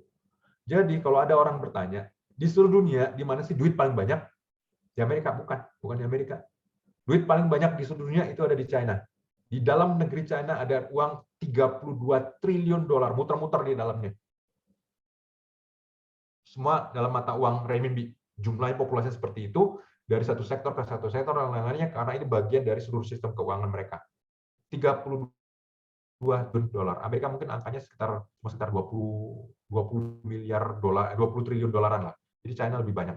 Nah, ini yang sebenarnya harusnya lebih banyak energinya keluar. Itu sebabnya kenapa China misalnya perlu melakukan internasionalisasi atas yuan dan lain-lain. Ini dari dulu mereka tahu, tapi mereka belum kerjakan dan mereka tidak kerjakan, dan ini yang membuat ekonomi mereka seperti tersandra. Nah, jadi kalau kita ingat beberapa waktu lalu orang bicara mengenai kasus Evergrande misalnya. Nah, ini uang 32 triliun itu di dalam negeri China itu berusaha masuk ke dalam berbagai investasi, tetapi karena investasinya di dalam negeri itu makin lama makin terbatas ya, mereka banyak ke properti, konsentrasinya makin besar, yang terjadi apa? Harga tanahnya naiknya cepat. Ketika harganya naiknya cepat, maka untuk sesaat kelihatan seperti betul bermanfaat, tetapi efisiensi ekonominya sebenarnya pada dasarnya turun. Nah, yang paling dikhawatirkan adalah kalau misalnya investasi atau spekulasi atas tanah ini berlangsung terus-menerus, maka kalau misalnya terjadi perlambatan ekonomi atau misalnya terjadi aspek demografi, ya kita tahu ya jumlah penduduk China itu menyusut, maka suatu saat China akan mengalami kelebihan properti, dan berarti salah satu masalah dengan kelebihan properti adalah harganya akan turun, dan ketika itu turun maka akan berdampak pada sistem keuangannya. Nah, ini yang paling ditakutkan, dan kasus Evergrande yang kemarin itu juga sebenarnya indikasi awal bahwa sektor properti di China sudah mulai saturated, sudah mulai jenuh dan sulit untuk bisa dipertahankan, untuk bisa tumbuh kembali, sehingga perlu ada konsolidasi, dan ini yang menjadi sangat berat karena sebenarnya dari 5, 6, 7 tahun yang lalu sudah harus dilakukan tetapi tidak dilakukan karena memang keputusan untuk melakukan ini menjadi bisa sangat tidak populer. Kira-kira itu sih teman-teman mengenai China. Saya berhenti sampai dengan ekspor, bagaimana China harusnya mulai menggeser ekonominya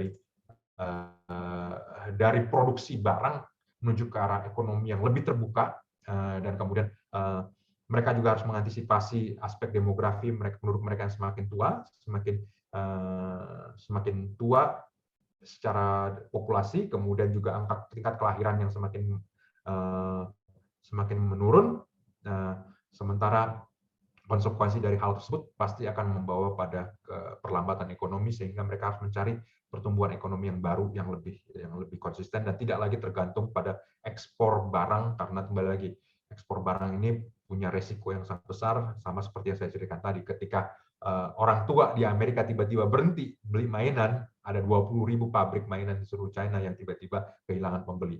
Nah, ini menjadi sangat serius, tapi kembali lagi hanya bisa dilakukan dengan perencanaan, tetapi ini pil pahit yang harus ditelan. Nggak tahu siapa, apakah Xi Jinping berani menelan pil pahit ini, dan konsolidasi ini pasti tidak akan berlangsung dalam jangka pendek, perlu waktu untuk jangka panjang.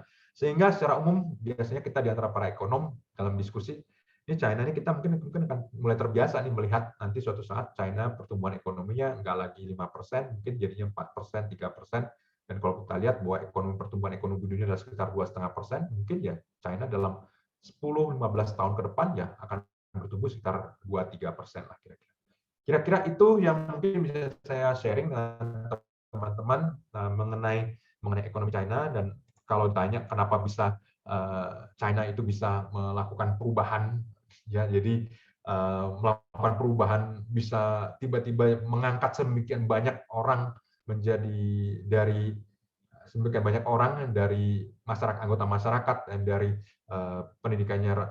penghidupannya rendah menjadi masuk ke menghilangkan kemiskinan absolut, itu terkait dengan industrialisasi. Dan mereka melakukan industrialisasi tujuannya adalah untuk menciptakan penyerapan tenaga kerja, dan untuk bisa memaksimumkan penyerapan tenaga kerja maka mereka jualannya adalah ke seluruhnya. Nah, itu yang mungkin pelajaran yang saya sampaikan tadi ya. Berdikari itu salah gitu. Kalau kita konsep swasembada itu keliru gitu. Kenapa? Kita harus lebih ofensif. Kita bukan mencukupi diri kita sendiri, tapi kalau bisa masuk ke pasar dunia supaya tercipta lebih banyak lagi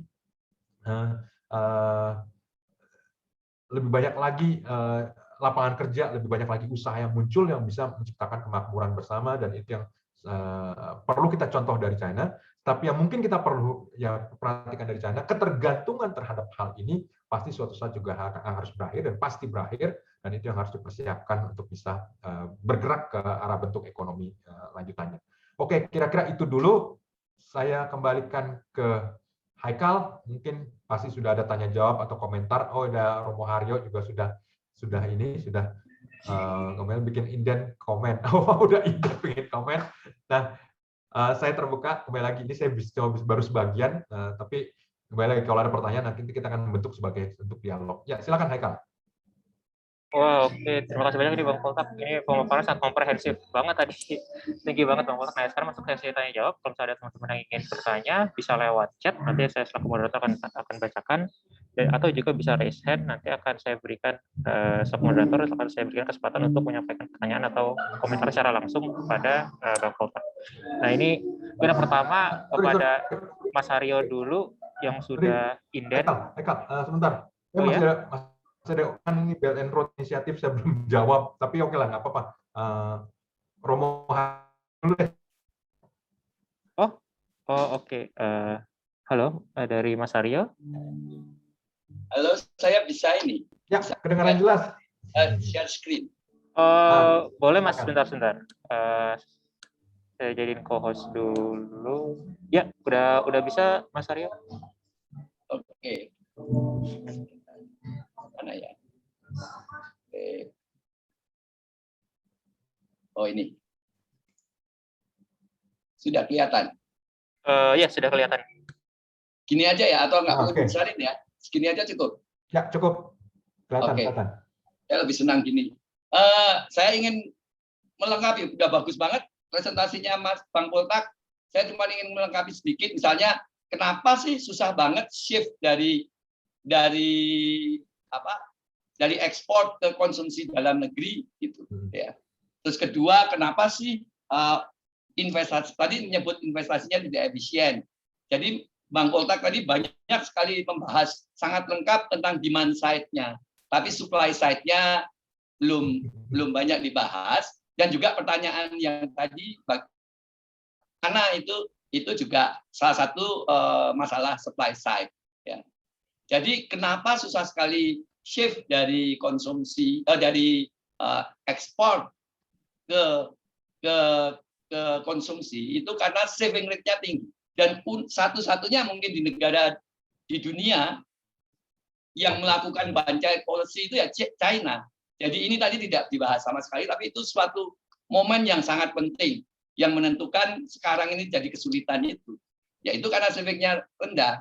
Nah ini kan lihat mulai naiknya saving itu mulai dari one child policy. Ya. Nah, kenapa begitu one child policy savingnya naik? Karena kan tadinya dia bisa mengharapkan punya 4 anak, 1 orang bakal ngurus dia di hari tuanya, ya kan? Nah, karena punya cuma 1 anak, ya dia harus nabung dong. Kalau anaknya nanti nggak mau nerima saya kemana? Kan gitu. Jadi itu salah satu motivasi dia jadi menabung. Kedua, karena one child policy, kebanyakan jomblo di China itu sampai 30 juta. Ya. Nah, jadi berebut perempuan. Karena berebut perempuan, maka dia harus maharnya tinggi, kan gitu kan? Jadi lebih powerful perempuan di sana daripada laki-laki. Perempuan bisa milih, ya.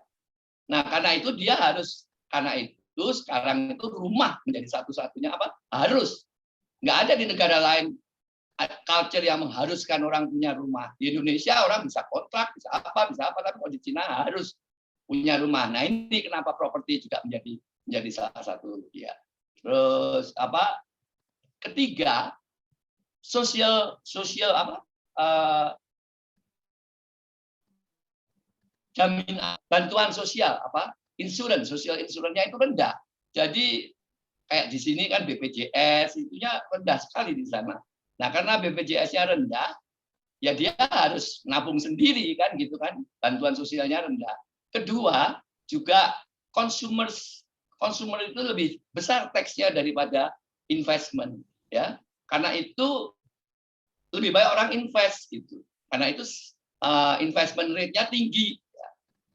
Nah, ini salah satu penyebab kenapa saving rate-nya tinggi. Dan untuk bisa switch ke konsumen, kan savingnya harus turun. Tapi itu susah karena social pressure dan sebagainya. Karena tax-nya harus di-reform. Nah, itu nanti ada political ekonomi yang akibatnya seperti ini. Persis seperti Bang Poltak bilang, yang unik lagi dari China ini, ini kan mulai turun ya, balance of payment-nya turun. Tapi dia tidak shift ke konsumsi. Jadi tadinya kan kelebihan savingnya tinggi, dia invest untuk ekspor. Tapi begitu ekspornya anjlok seperti Bang Poltak bilang, dia savingnya bukan ke konsumsi tapi ke investment. Nah, kita harus lihat lagi uniknya Cina itu ya ini, dia saving rate-nya tinggi, investment-nya tinggi, konsumsinya rendah, ya private konsumsi. Jadi dia outlier benar dan bergeraknya itu lambat. Ini dunia.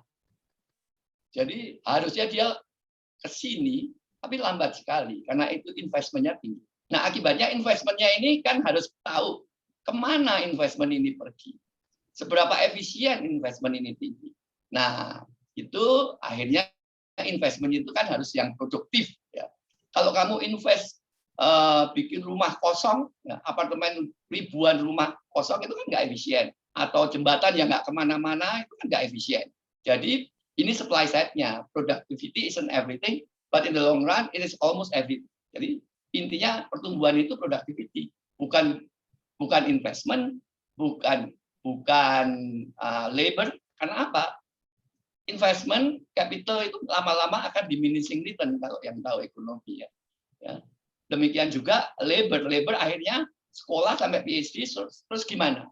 Ya, nggak ada lagi source-nya. Ya. Hanya productivity yang dia bisa menyelamatkan pertumbuhan. Oke, ini mungkin nggak perlu penjelasan apa itu productivity. Kita lihat aja langsung hasilnya. Oh, ini. Dulu itu tahun 50-an, Khrushchev itu menggebrak podium dan berteriak, whether you like it or not, history is in our side. We will bury you. Ya. Saat itu pertumbuhan ekonomi Soviet seperti Cina sekarang cukup tinggi. Ya. Jadi ini sama, orang-orang pada gentar lihat waktu zaman masih ekspor masih tinggi itu ya, wah akan menguasai dunia dan sebagainya. Tapi kita lihat kan hasilnya. Kemudian juga Krugman pernah menganalisis Asia's Miracle, Indonesia itu dianggap akan terus tumbuh tinggi, ternyata enggak juga kan, kita kembali ke 5%, tentunya bisa 10. Ya, jadi karena produktivitinya enggak meningkat sebesar itu. Juga ini Pritchett and Summers, Asiaphoria meets the resistance to the mean, itu menunjukkan bahwa akhirnya semua negara itu akan kembali ke mean, ke rata-rata dunia, nggak bisa outstanding terus-menerus. Ya. Itu masuk akal sekali. Nah, seperti yang dibilang Cisman, kita akan terbiasa nanti pertumbuhannya 5% atau 3%. Ya. Oh ya, Samuelson itu tiap tahun meramal tahun berapa Soviet akan mengalahkan Amerika. Ternyata nggak, sampai sekarang malah pecah kan, malah pecah. Jadi ini productivity itu penting. Nah, kita lihat sekarang productivity-nya bagaimana. Kita lihat bahwa di awal-awal itu tinggi cukup TFP-nya. Ya. Kapitalnya ya tinggi, tapi TFP lebih menguasai. Bukan main kan. Jarang ini juga negara yang bisa mempertahankan TFP tinggi selama cukup lama. Ya. Jadi ini TFP itu termasuk innovation, efisiensi. Saya pikir ada hubungannya dengan export oriented. Ya, ini salah satunya. Karena dia harus bersaing kan di luar negeri, jadi harus efisien. Ya. Ini juga pelajaran kenapa export oriented itu juga superior walaupun ada batasnya. Ya. Karena dia terdorong untuk. Nah, ini era setelah 2008 persis seperti dikatakan Bang Poltman, sejak 2008 itu turun. Ya, sejak 2008 itu turun, TFP-nya tinggal sedikit sekali, ya, kecil sekali. Kebanyakan di investment, jadi kapital akumulasi terus menerus. Terus kita lihat investment ini kemana? Ya, kalau kita lihat, ya. Oh ya ini penjelasannya. Kalau kita lihat investmentnya itu ke housing and infrastructure, bisnisnya turun, investment ke bisnisnya. Terus kita lihat efisiensinya itu dari I-Core. I-Core-nya naik pesat, artinya makin lama makin butuh capital untuk menghasilkan satu unit output. output. Ini jelas nggak sustainable. Ya kalau TFP rendah itu jelas nggak sustainable. Nah, terus sekarang kenapa? Jadi sudah kelihatan ya kenapa kemana larinya investasi itu, ke properti. Nah, ini kita lihat kredit dan itu dibiayai oleh utang. Seperti disebutkan Bang Polman tadi, bahwa utang itulah yang membiayai. Oh ya, ini tadi ya, capital formation-nya itu di infrastructure and housing yang tertinggi, yang bisnisnya turun. Nah itu, dan itu larinya ke construction and real estate. Dan itu tidak efisien. Intinya, ini judulnya, apakah naga terbang atau macan kertas ya, setengah-setengah lah. Tapi bagaimana sekarang pertanyaannya? Mengubah menjadi konsumsi. Pertama, pajak. Pajaknya harus meringankan konsumsi dong. Jangan kalau kamu menstimulasi terus investasi, memberi pajak yang ringan pada investor, ya akan terus investasi. Kedua, relokasi. Ya, kedua, pajak tadi diarahkan ke arah yang konsumsi, yang sekarang tidak. Kedua, transfer. Ya, transfernya itu harus dari government ke konsumen. Ya dong kalau bisnis ditransfer. Nanti dia nggak semangat bisnis. Nah, government ini cukup besar, tapi mereka terutama dari seperti Bang Bola sering bilang pemerintah daerah. Tapi kalau ditransfer ya gimana? Political ekonominya nggak mau pemerintah daerah duitnya ditransfer ke konsumen. Orang dia dapatnya dari jualan tanah. Itu ya. Jadi memang berat sih yang dihadapi RRT sekarang ini. Oke, itu aja kira-kira yang bisa saya tambahkan dan mungkin bisa dikomentari juga oleh Bang Kota soal ini. Oke, makasih Romo Haryo. Ini banyak hal yang memang betul tadi Mbak Romo Haryo sampaikan itu mengenai saving rate itu tinggi banget. Jadi kenapa bisa saving rate tinggi? Karena dulu waktu peralihan pertama ke zamannya Deng Xiaoping, sisa zaman Mao itu ada yang namanya iron rice bowl. Jadi iron rice bowl itu adalah setiap orang kalau sudah pensiun dia akan dapat jaminan sama seperti waktu dia masih kerja. Kebayang nggak itu? Jadi saya pensiun, nah dia dapat gaji ya.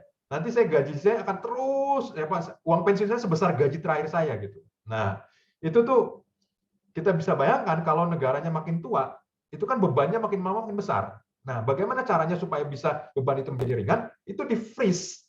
Angka itu di-freeze dan waktu itu memang masih tetap di-freeze supaya nggak jadi lebih besar. Nah, tetapi karena di-freeze, jadi orang makin khawatir. Waduh, kalau begitu nanti saya waktu pensiun udah nggak akan bisa seperti gaji saya terakhir. Apa yang mereka lakukan? Mereka nabung habis-habisan. Nah, betul itu yang membuat savingnya menjadi tinggi karena iron rice bowl.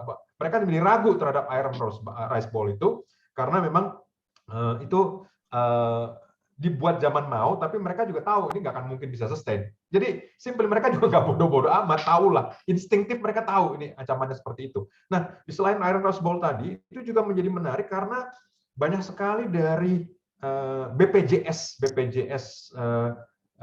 Jadi kalau di Social Security di China itu, kalau di negara lain, misalnya kayak seperti di Amerika atau di Inggris atau Belanda yang paling terkenal, itu banyak diinvestasikan di instrumen saham, equity. Nah, jadi ada bonds-nya, ada equity-nya. Nah, karena dalam jangka panjang equity itu akan lebih outperform daripada bonds, maka angkanya jadi besar, bisa lebih besar. China karena memang perlu untuk membiayai dalam negerinya, membiayai tadi industri lainnya, maka dana pensiun mereka dipaksa hanya boleh berinvestasi pada surat utang negara. Nah, kebayang nggak ini? Cuma boleh ke sana, nggak boleh ke equity, nggak boleh, pokoknya hanya boleh di situ karena bagian dari memaksa supaya bisa financing, government-nya bisa financing. Nah, ini menjadi masalah. Kenapa? Baik lagi, warga China juga nggak bodoh, mereka juga bisa hitung, mereka bisa lihat mata kepala sendiri. Itu sebabnya kenapa salah satu yang mungkin bisa menjadi masalah adalah BPJS-nya China itu, dana pensiun nasional, itu kira-kira akan mulai masuk defisit sekitar tahun 2035. Habis itu dia akan harus diinjek. Jadi selama ini dipakai sebagai vehicle untuk bisa menyerap bond pemerintah. Suatu saat nanti harus membayarkan itu sampai habis. Nah kemudian dia akan gantian harus diinjek. Nah jadi kembali lagi saving rate yang tadi Romo Hari sampaikan itu konsekuensi, itu reaksi natural, reaksi alami dari masyarakat yang ada. Bahwa aduh ke depan ini kepastiannya makin tinggi. Ya udah kita selamatkan diri sendiri nanti kita nabung sendiri lah.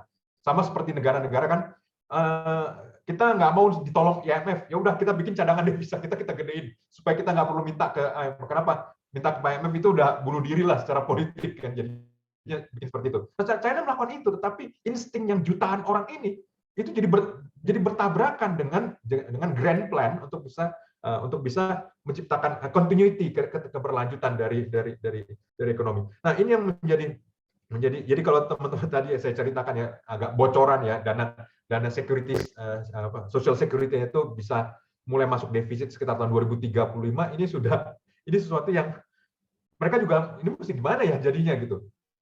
Dan itu yang mendorong mereka untuk seperti itu, dan kemudian sisi lain juga penduduknya makin tua. Nah tentu ini kan nggak mungkin bisa kita katakan berarti doomsday skenario, nggak mungkin juga. Mereka pasti akan mencari cara untuk itu, tetapi kembali lagi solusi ini akan painful, akan bisa menempuh ketidakpopuleran yang luar biasa. Jadi kalau tadi ya misalnya seperti tadi misalnya consumer tax sama investment tax, consumer tax-nya harus diturunkan karena memang sebenarnya consumer tax itu tinggi untuk bisa mensubsidi. Iya, tax dan subsidi itu sebenarnya cuma satu keping uang ya.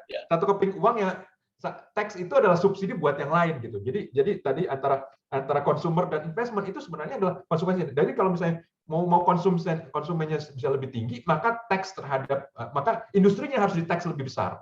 Kalau di-tax lebih besar, maka daya saing produknya akan menjadi terganggu di pasar luar negeri. Nah, itu yang memang kembali lagi konsekuensinya. Dulu pernah mereka China tuh banyak sekali melakukan langkah-langkah berani. Contoh langkah berani udah pada tahun 1990-an Zhurongji itu melakukan reformasi atas BUMN China, itu mem-PHK 70 juta orang. Jadi teman-teman bayangkan itu negara itu Thailand itu penduduknya cuma 60 juta ya. Jadi jumlah yang di PHK itu lebih banyak dari penduduk Thailand. Tetapi karena pada waktu itu sektor swastanya sedang berkembang, maka cepat bisa diserap. Mereka berhenti jadi pegawai BUMN, mereka langsung diserap jadi swasta, maka mengiring dengan itu. Tetapi kalau seperti sekarang, mereka melakukan itu, kalau akan melakukan PHK, yang paling banyak ekses kebanyakan, yang paling banyak jumlah pegawai kebanyakan itu adalah dua sektor, yaitu sektor baja dan semen. Ini orang-orang yang dari muda sampai tua kerjanya cuma itu. Kalau mau di PHK, mereka siapa yang mau nyerap gitu. Dan jumlahnya sekitar hampir 9 juta orang. Lebih sedikit dibanding dulu, tetapi ini nggak ada orang-orang yang sangat terspesialisasi yang nggak bisa begitu saja tiba-tiba suruh nganter barang gitu, nggak mungkin juga gitu kan. Nah, atau tiba-tiba jadi programmer. Nah, itu yang menjadi sulit. Nah, kembali lagi ini yang langkah-langkah tidak populer ini yang harus ditempuh. Mungkin juga suatu saat bisa terjadi China harus mengalami resesi. Karena konsekuensinya dari melakukan reformasi ini itu akan ada dorongan untuk melakukan efisiensi karena tiba-tiba udah nggak ada jalan lagi. Nah, itu yang dilakukan. Makanya kalau seperti Indonesia sekarang kan, Indonesia kok pertumbuhan ekonomi bagus. Karena kita pernah mengalami resesi yang dalam, sehingga semua bisa didisiplinkan. Nggak ada orang yang mau disiplin kalau nggak kena resesi duluan. Nah, China sebenarnya pada waktu tahun kemarin, ketika dia masuk COVID tadi, itu sudah sempat turun kan, tapi nggak berusaha untuk dilawan lagi. Wajar untuk bisa populer. Tapi kalau ini tetap ditunda, maka reformasi atas struktur ekonominya nggak akan pernah dilakukan dan akan makin painful. Saya tetap percaya bahwa ini akan dilakukan. Nggak ada pilihan, memang akan dilakukan. Cuman tadi, ketika itu dilakukan, mungkin kita akan melihat apakah tadi Romo Haryo kan sempat juga bicara mengenai sektor perumahan yang berkontribusi hampir 27% dari ekonomi dari PDB-nya. Kebayang itu. Jadi sektor perumahan yang residensial warga itu hunian itu adalah sekitar 18%. Kemudian yang industri real estate itu adalah 9%. Kalau mereka berhenti berbasis ekspor, berarti real estate-nya yang untuk industri juga akan turun. Kemudian perumahannya juga turun karena demografinya orangnya menyusut. Ini pilihan yang sangat-sangat sulit, tetapi pasti harus diambil. Nah, jadi kembali lagi, ini yang mungkin menjadi pelajaran, beberapa pelajaran bagi kita ya. Indonesia kan kita kadang-kadang ini lebih penting adalah begitu. Kita melihat China, oke, punya masalahnya itu datang dari mana? Pertama, dependensi pada pengambilan keputusan sentralistik. Nah, jadi negara hadir dengan cara BUMN itu sama seperti tadi, itu sama seperti subsidi dan tax dalam satu keping. Oke, kalau misalnya BUMN-nya disubsidi, berarti yang dikorbankan siapa? Private-nya dong.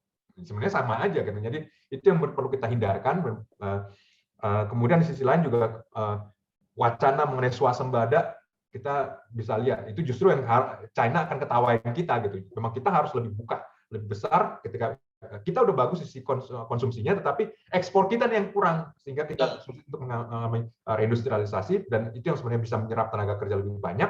Yang terjadi adalah kalau ini nggak terserap, maka kita lebih banyak di informal yang sektornya juga jasa yang memang ya rentan lah terhadap goncangan ekonomi dan lain-lainnya. Jadi kembali lagi sih memang ini dalam belajar mengenai China ini ada yang manfaat buat kita dan ada yang bisa menjadi gambaran kalau kita tidak melakukan maka kita akan mengalami juga hal tersebut. Ya terima kasih sih Romo, ini nyambung ya karena kembali lagi apa yang kita perhatikan makhluknya sama gitu kan. Dan memang sisi lain memang ada concern bagi kita, bagi concern terhadap karena apapun yang akan dijadikan pilihan itu akan pasti pilihan sulit. Nomor dua adalah ketika suatu negara punya kesulitan yang sangat-sangat besar, maka pemerintahan dimanapun itu selalu punya kecenderungan insting untuk mencari common enemy. Dan common enemy yang paling mudah adalah yang ada di luar. Nah, itu sebabnya kalau teman-teman melihat kenapa sekarang kok banyak bicara mengenai Taiwan dan lain-lainnya.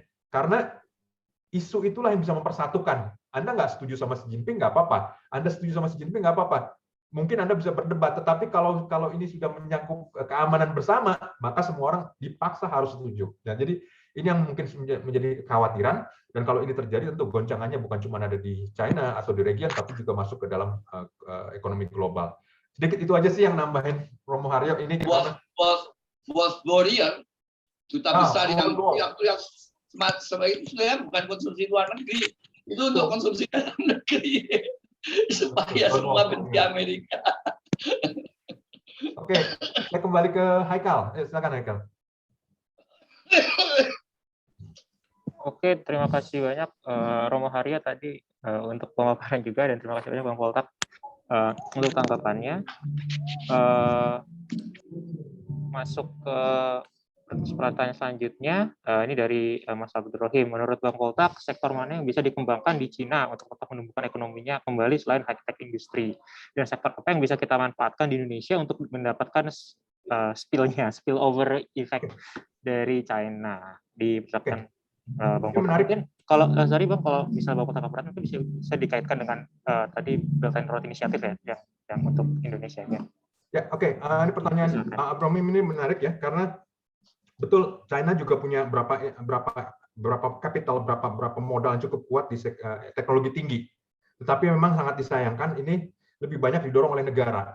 Nah, jadi kalau kita dengar beberapa waktu lalu itu program Made in China 2025 itu ya itu cuma dicanangkan awal-awalnya, tetapi kemudian makin lama makin nggak bergaung karena ternyata yang ngambil pelopor atau mendorong itu adalah pemerintah pusat, dan ini bisa nggak nyambung, suatu yang seharusnya diserahkan ke swasta tapi kalau swasta pasti mereka punya kalkulasi dan mereka dilakukan.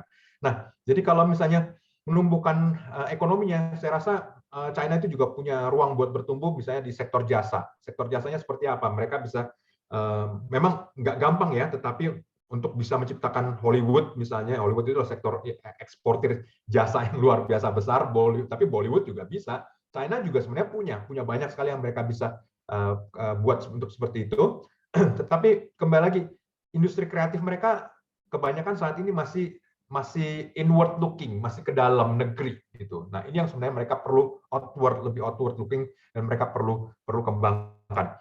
Di sisi lain juga mereka tentu ya betul mereka perlu ke arah teknologi tinggi, tetapi di sisi lain mereka nggak akan mungkin bisa ke arah sana kalau mereka masih nggak mau melepaskan industri-industri dasar yang seharusnya sebenarnya itu harusnya jadi jatahnya negara lain. Contoh misalnya industri yang mereka mereka masih pegang kuat, pegang erat-erat, ya, contohnya bikin sepatu atau bikin furniture. Masa iya sih sebentar mereka mau bikin chip tapi juga mau bikin furniture juga gitu. Jadi padahal orangnya kan terbatas. Ini kan harus ada, mereka harus memilih gitu. Nah, ini yang sangat mengganggu. Tapi di sini juga menjadi satu hal yang menarik karena biar bagaimanapun ketika mereka makin makmur, maka ongkos atau wages-nya akan makin tinggi dan memang suatu saat mereka pasti akan harus melepaskan industri seperti ini, industri sepatu, furniture dan lainnya. Nah, ini yang Indonesia bisa tangkap. Saat ini yang bisa tangkap ini ada cuma Vietnam. Nah, yang jengah dengan ini adalah Amerika juga. Kenapa? Karena secara politis ini defisit terus dagangnya sama China, maka dikasih tax dan lainnya. Ini yang sebenarnya bisa diambil oleh Indonesia. Kenapa? Saya ambil sederhananya mengenai tadi furniture. Furniture itu bahan bakunya kayu, kemudian bahan bakunya juga kulit yang sebenarnya kita bisa sediakan. Apakah itu high tech? Enggak juga. Itu bisa itu mass production, itu bisa low. Nah, tetapi kembali lagi Indonesia perlu tadi perlu punya kemampuan dan mungkin China juga perlu tadi sama seperti yang diambil Jepang. Oke, kita financing deh industri furniture yang ada di Indonesia ketimbang pabriknya ada di sana gitu. Nah, jadi kembali sebenarnya ini bisa masuk ke sana. Kemudian kembali lagi makin menjadi sulit bagi China untuk bisa melakukan divestasi karena mereka punya supply chain yang sangat erat di dalam negerinya. Nah, ini yang perlu cukup digeser keluar. Nggak gampang ya karena ini juga sumber pendapatan bagi banyak warganya. Tetapi ini yang melakukan, makanya kenapa pilihannya juga pilihan yang sulit dan pilihan yang berat. Nah, jadi kembali lagi ya, kalau misalnya apa yang kita bisa manfaat, kembali lagi ada berapa yang memang kita bisa negosiasikan, kita bisa bicara misalnya dengan China, Anda pindahkan industrinya ke Indonesia, Anda bantu financing, ini nanti kan kembali lagi ini akan repatriate juga ke negeri Anda sendiri gitu. Tapi ini nggak gampang, tetapi itu yang bisa kita lakukan dalam beberapa tahun ke depan untuk bisa mengambil bagian dari langkah memang evolusioner bahwa China harus menormalkan ekonominya. Nah, apakah ini ada pertanyaan, OBOR, One Belt One Road atau BRI, Belt and Road Initiative, mampu mendorong pertumbuhan perekonomian China? Oke, ceritanya begini. Jadi apa yang dilakukan dengan BRI, ya, Belt and Road Initiative, itu sebenarnya menjiplak apa yang pernah dilakukan oleh Jepang. Nah, jadi Jepang itu dulu banyak sekali di sektor konstruksi karena penyerapan tenaga kerjanya banyak. Kemudian waktu pasca perang itu kan menyerap tenaga kerja banyak dan lainnya.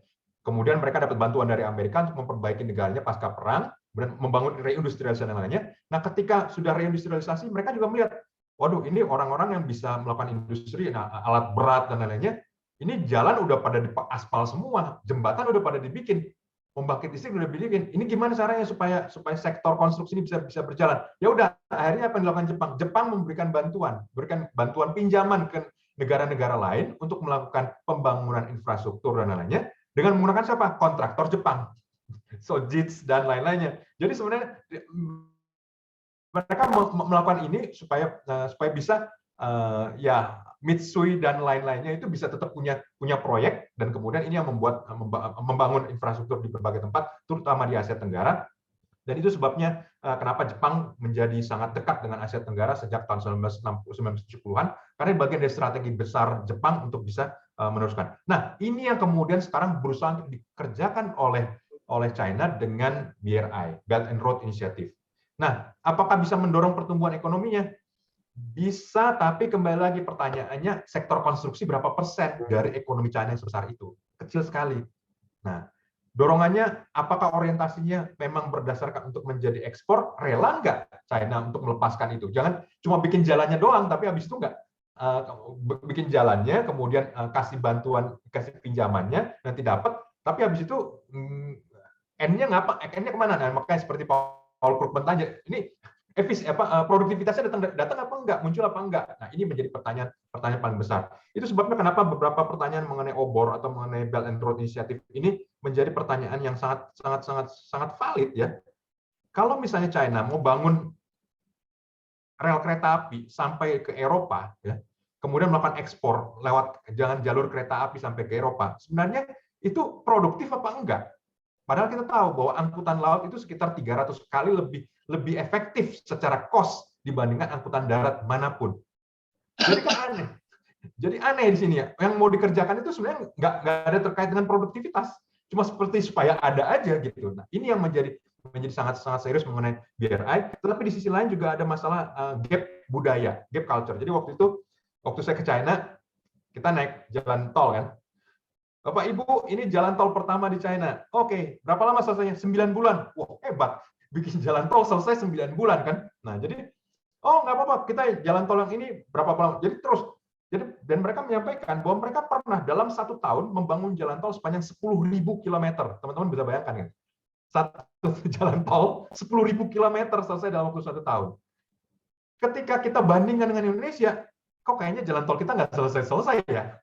Jadi memang gap ya. Tapi menjadi unik ketika dalam kasus BRI tadi, mereka membuat proyek yang berada di luar China, kemudian mereka lihat kok di tempat lain kok jalan tol ramah banget selesainya ya. Kok kereta api cepat Indonesia kok nggak selesai gitu. Nah, ini yang menjadi kemudian kalkulasi itu menjadi miss sangat jauh karena mereka terbiasa dengan kecepatan pembangunan infrastruktur di dalam negeri mereka, dan mereka melakukan impose itu terhadap negara lain. Mereka lupa bahwa negara lain seperti Indonesia misalnya punya DPR, punya pemerintah, ada eksekutif, ada eksekutifnya daerah, ada DPRD yang juga perlu dimintain persetujuan. Nah, ini yang nggak ada di China, dan itu sebabnya kenapa inisiatif BRI ini awalnya menggebu-gebu, tapi saat ini jadi melambat karena memang mereka juga melihat kecepatannya mereka tidak seperti yang mereka proyeksikan. Nah, kemudian di sisi lain juga beberapa waktu lalu di China Development Bank itu terungkap ada kasus korupsi pendanaan atas proyek infrastruktur, dan kasus korupsi tersebut membuat petingginya diperiksa KPK-nya sana. Mungkin sekarang lagi tengah proses, tapi dari situ ketahuan bahwa ternyata BRI itu juga banyak dipakai untuk praktek markup atas berbagai proyek-proyek yang berada di luar pemerintahan. Jadi kalau terjadi perlambatan dan kemudian China memikirkan kembali mengenai kasus BRI, memang karena ada presidennya bahwa kasus tersebut penuh dengan markup dan beberapa kolusi, dan itu yang sedang mereka coba tinjau kembali. Itu yang tadi ya buat jawaban ke Andreas juga ke Dinda mengenai BRI ini. Jadi memang di satu sisi pertanyaan mengenai meningkatkan produktivitas atau enggak itu belum terjawab. Kalau cuma sekedar membangun infrastruktur ya bangun, tetapi untuk mendorong perusahaan konstruksi ya betul, tapi kemudian siapa yang akan membayar biaya ini? Sama seperti misalnya proyek kereta api cepat dari Kunming sampai dengan rencananya sampai ke Kuala Lumpur. Nah, ini ngelewatin Laos. Lah, Laos harus bayar gitu, padahal penumpang nggak ada dari Laos gitu kan. Nah, jadi kan itu berat banget bagi Laos, sementara mereka nggak dapat manfaat banyak dari kereta api cepat tersebut, karena memang tujuan akhirnya adalah kereta api tercepat tersebut sampai ke Singapura. Nggak jadi sampai Singapura juga, cuma sampai Kuala Lumpur. Dulu rencananya beli ekstrim lagi, bukan dari cuma sampai Singapura, tapi sampai ke Sumatera misalnya sekalian gitu kan. Tapi itu juga terhenti karena susah juga ada nyebrang laut. Tetapi ini yang kembali lagi, BRI itu juga punya beberapa handicap-nya mengenai pemahaman dengan lokal, dan kemudian beban terhadap utang yang harus ditanggung oleh masing-masing negara juga berbeda-beda. Karena kembali lagi, China cenderung biasa untuk mengambil keputusan secara sentralistik, sehingga ketika berhadapan dengan negara lain, mereka tergagap-gagap melihat kenyataan politik misalnya yang ada di negara lain yang membuat ada delay atau hal-hal lain yang tidak seperti terjadi dalam negerinya. Tuh. Oke, Nindinka ya. Bagaimana renewable? Mereka termasuk salah satu renewable, terutama sel surya itu salah satu unggulan ya, unggulan ke depan. Kalau misalnya uniknya itu menjadi unggulan karena memang disubsidi oleh China Development Bank. Subsidinya gila-gilaan, sedemikian besarnya sampai akhirnya produsen sel surya yang lain pada mati karena nggak sanggup memproduksi dengan harga seperti China. Jadi tapi memang di sisi lesson-nya tadi adalah ini perlu kita rangkul, karena bagi renewable energy itu memang salah satu yang mungkin perlu menjadi pertimbangan Indonesia. Tetapi kembali lagi di sini juga kembali lagi jangan semuanya diserahkan pada pemerintah. Ya, kita perlu ada swasta juga yang ikut di sini, dan juga ada iklim kompetisi supaya ada efisiensi. Jadi renewable tapi bukan cuma sol surya, tapi di sisi lain juga windmill kincir angin itu juga China juga termasuk nomor wahid di soal ini. Kemudian teknologi baterai CATL mereka, perusahaan mereka adalah nomor 1 di dunia. nomor 2-nya itu LG, nomor 3-nya Panasonic. Ya, jadi mereka punya kekuatan, tetapi kembali lagi kalau dibandingkan dengan ekonominya, maka nggak cukup ya untuk bisa menggerakkan ekonomi triliunan dolar tadi dengan hanya dari industri-industri yang relatif kecil. Tapi kembali lagi, ini yang mungkin kita perlu jajaki manfaatnya bagi Indonesia, tentu kita harus coba manfaatkan, dan ini adalah arah ke depannya yang memang penting bagi perekonomian kita juga. Pertanyaan mengapa China mengembangkan infrastruktur di Afrika? Ya tadi, ya mirip seperti BRI, dan kemudian ada dependensi, contoh berapa di Afrika itu memang yang paling diincar itu, yang paling diharapkan itu adalah bahan mentah. Jadi saat ini tadi kan saya sudah sempat sampaikan juga, misalnya seperti biji besi, China itu paling banyak impor dari Australia. Nah, ada nggak negara lain yang bisa mengekspor mempunyai biji besi sebanyak Australia atau mungkin lebih banyak dari Australia dengan kandungan yang lebih bagus? Ada, yaitu di Zaire, di Kongo. Tapi kembali lagi, Kongo nggak akan bisa mengekspor biji besi mereka kalau nggak ada infrastruktur, kalau nggak ada pelabuhan, nggak ada jalan raya, nggak ada kereta api misalnya. Itu yang dilakukan oleh China, dan di Afrika termasuk diantaranya juga menjadikan Afrika sebagai lumbung pangan bagi China, karena tadi yang awal ya bahwa China itu punya tanah yang sedikit, curah hujan juga terbatas, dan itu yang membuat mereka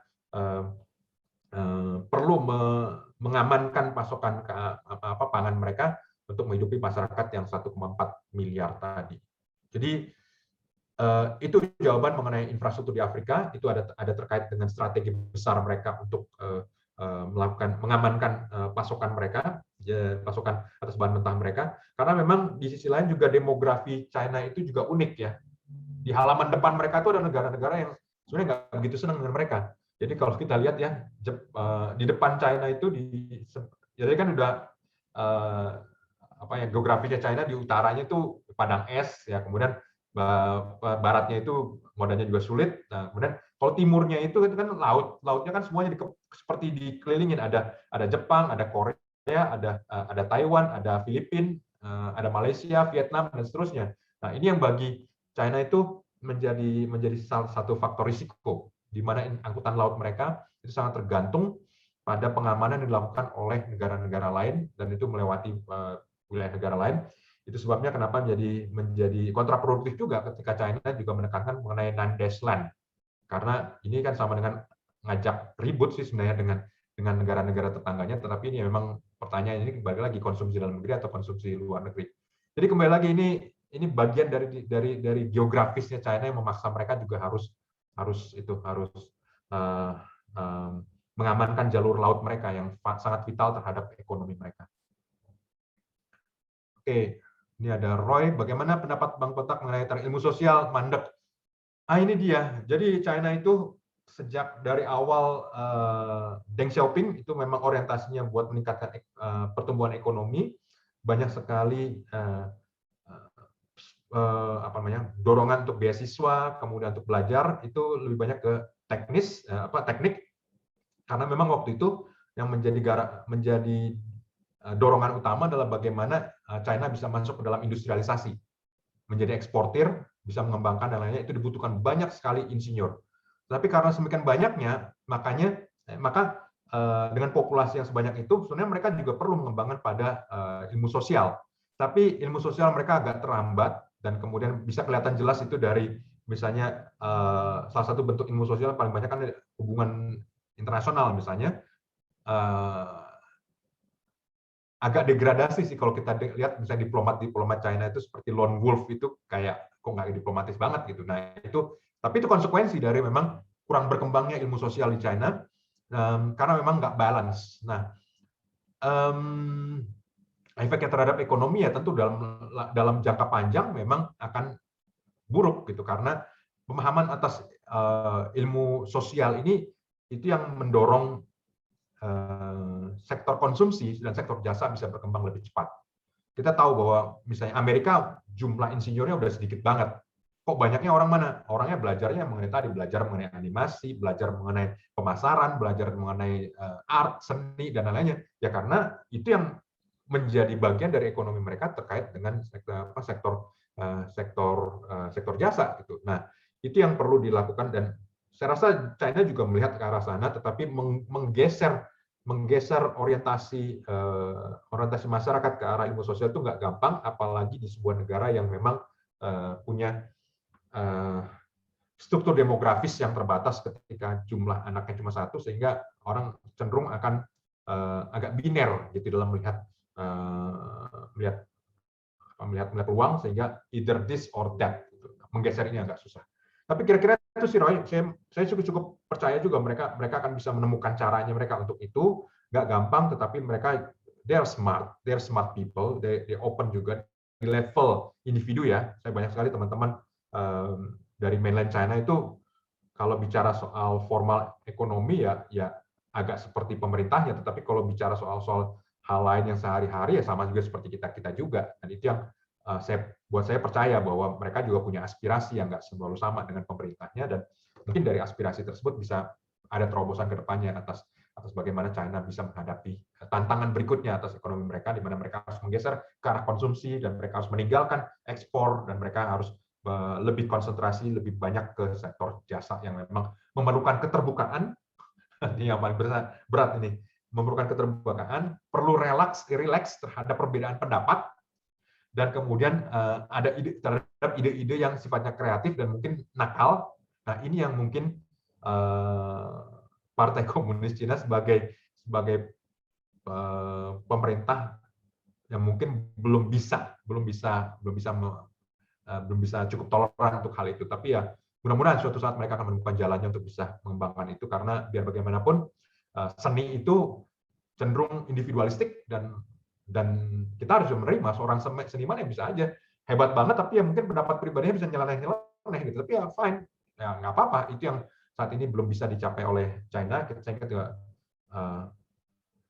Ang Weiwei misalnya sampai dimusuhin oleh pemerintahnya sendiri karena dia seorang seniman, dan itu yang mungkin sangat disayangkan gitu. Tapi kembali lagi, saya percaya mereka akan menemukan jalannya untuk itu.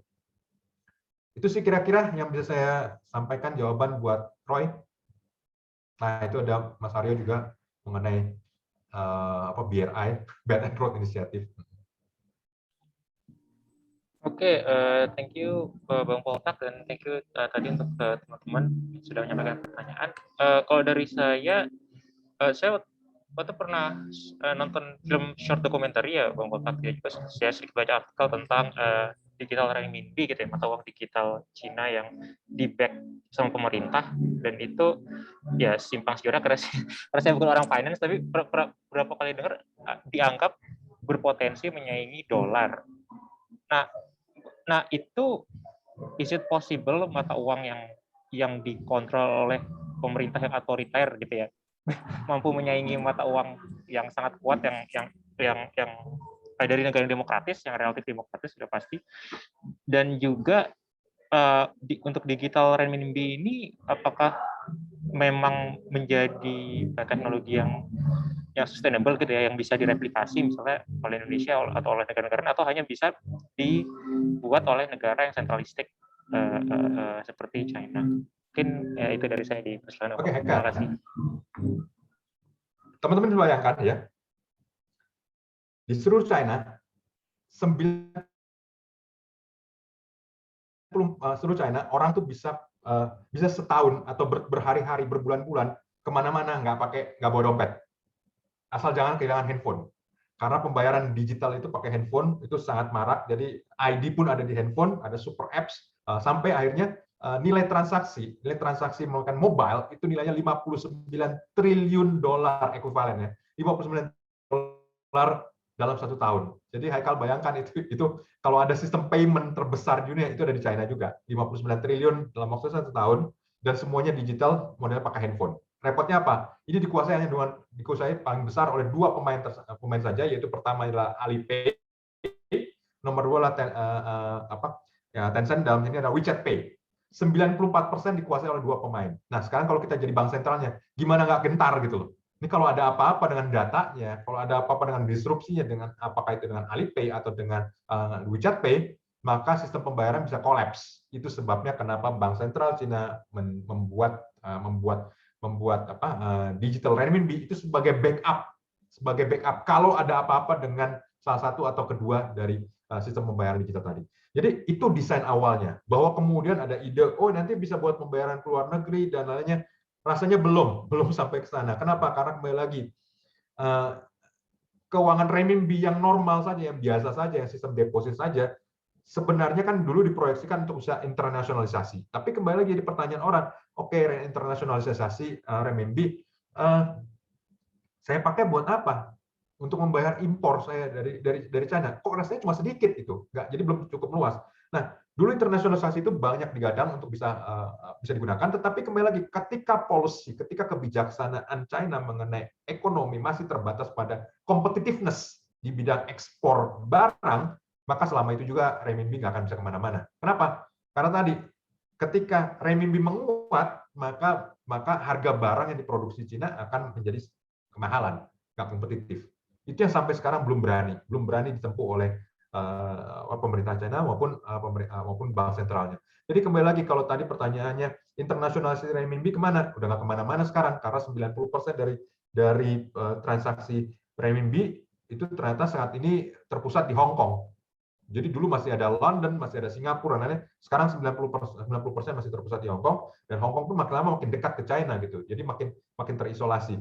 Ini yang perlu terobosan baru, tapi kembali lagi di tengah keadaan seperti sekarang, saya nggak begitu yakin gitu China akan berani mengambil keputusan tadi terkait internasionalisasi. Dan di sisi lain, selama masih bergantung pada ekspor barang, China masih akan belum berani melepaskan mata uangnya untuk bisa dikendalikan nilai tukarnya oleh mekanisme pasar. Sangat disayangkan karena memang dunia jadinya tersandra oleh US dollar. Sebenarnya China seharusnya bisa mengambil itu, tapi sudah cukup lama China nggak cukup berani untuk itu karena nggak pernah cukup percaya juga pada nggak kurang pede juga pada mekanisme pasar, karena mereka masih sangat besar sekali ketergantungannya pada ekspor barang untuk bisa mengoptimalisasi penyerapan tenaga kerja yang mereka miliki. Kira-kira itu sih Haikal. Jadi masih jauh tuh mengenai digital renminbi karena masih sebagai backup, mereka belum akan cross border. Rencananya nanti bulan Januari Februari ini beriringan dengan Olimpiade Beijing, Olimpiade musim dingin Beijing, desain awalnya akan memperkenalkan juga digital renminbi. Tapi kalau kita dengar pengumuman terakhir bahwa Olimpiade musim dingin Beijing itu nggak ada penontonnya, ya udah nggak jadi lagi gitu.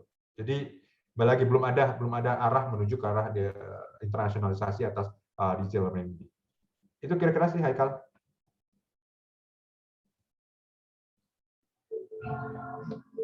Oke, terima kasih banyak Bang Poltak untuk tanggapannya. Nah ini ada pertanyaan, tapi katanya nggak terkait dengan topik, mohon maaf. Oke, mungkin Bang Poltak karena ini udah mendekat ke jam 9 ya, Bang Poltak udah di akhir acara. Kalau misalnya Bang Poltak nggak keberatan, mungkin ada closing statement atau kesimpulan dari Bang Poltak terkait dengan diskusi kita malam ini, dan juga apa yang bisa kita pelajari dari ekonomi Cina dan gimana kita bisa memanfaatkan manfaat dari sana. Dipersilakan kepada Bang Poltak. Oke, ya terima kasih Haikal. Ya teman-teman, jadi ini sangat menarik ya. Jadi saya sangat menganjurkan diskusi mengenai China itu sangat sedikit di Indonesia. Jadi kalau misalnya ada suatu negara yang sangat luar biasa, punya potensi sangat besar, punya kompleksitas luar biasa, itu ada China. Ekonominya juga sangat kompleks, sangat menarik. Maka kalau misalnya orang bilang belajarlah sampai ke China, itu memang benar bahwa ini negara yang semakin besar dengan kompleksitas yang semakin besar, itu sesuatu sangat menarik. Saya sangat mendorong teman-teman untuk lebih banyak memperhatikan mengenai China dan bagaimana kita bisa banyak sekali belajar dari negara tersebut, dan dengan cara seperti itu kita bisa mengantisipasi. Kita juga bisa membangun lebih banyak pengertian, bisa banyak diskusi dengan mereka. Ini yang saat ini sangat kecil di Indonesia. Di sisi lain kita juga bisa banyak belajar mengenai apa yang sudah dikerjakan di China yang perlu kita lakukan, tapi apa yang mereka hadapi yang perlu kita hindarkan agar kita bisa mencapai optimum atas potensi yang ada di Indonesia.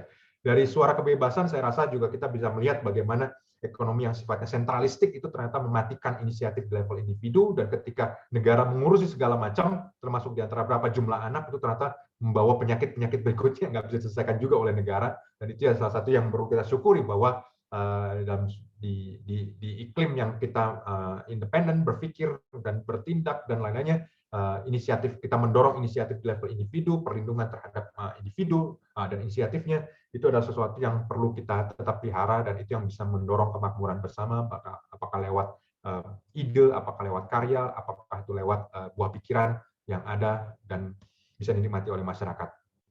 Kira-kira itu sih Haikal yang bisa saya sampaikan. Teman-teman semua, saya tetap melihat bahwa kita perlu perhatikan lebih banyak.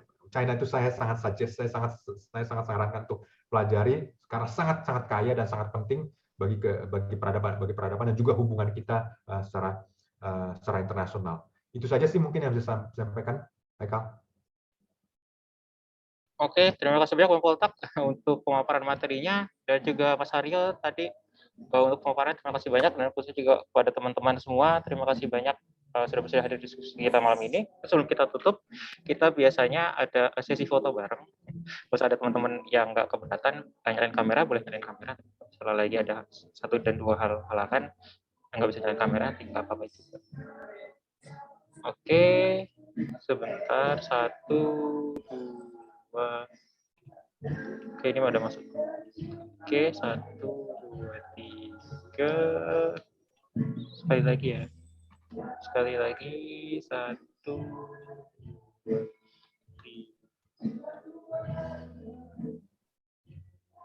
3. Sorry, sekali lagi. Sekali lagi, 1. Oke, thank you banget teman-teman sudah bersedia hadir di diskusi kita malam ini, dan kepada Bang Poltak khususnya, dan juga kepada Mas Haryo, terima kasih banyak sudah bersedia hadir di diskusi kita malam ini. Diskusi ini kita rekam dan kita akan upload biasanya di channel YouTube Suara Kebebasan, dan untuk info-info diskusi selanjutnya pasti akan selalu kita sampaikan di medsos kita, ada di Facebook page suarakebebasan.id, dan Suara Kebebasan di Instagram, ada juga bebas.id, @bebas.id di Twitter, dan juga ada juga di Line, kalau saya ada menggunakan Line official account Suara Kebebasan.id. Diskusi kita biasanya kita adakan tiap hari Jumat 2 minggu sekali. Kalau misalnya nggak ada halangan, Jumat malam ya, kalau ada halangan nanti akan dilaksanakan pada tanggal 22 Oktober nanti 2 minggu lagi ya. Pasti akan kita sebarkan info diskusinya, topiknya dan pembicaranya, dan juga jadwalnya. Oke, terima kasih kepada teman-teman semua, kepada Bang Poltak, kepada khususnya kepada Romo Haryo khususnya, dan sampai jumpa di diskusi selanjutnya, dan semoga kita semua tetap diberi kesehatan. Sehat selalu untuk teman-teman semua. Selamat malam. Selamat malam. Terima kasih banyak Bang Poltak, Mas Haryo, teman-teman semua. Sampai jumpa. Sampai jumpa. Sehat semua. Terima kasih.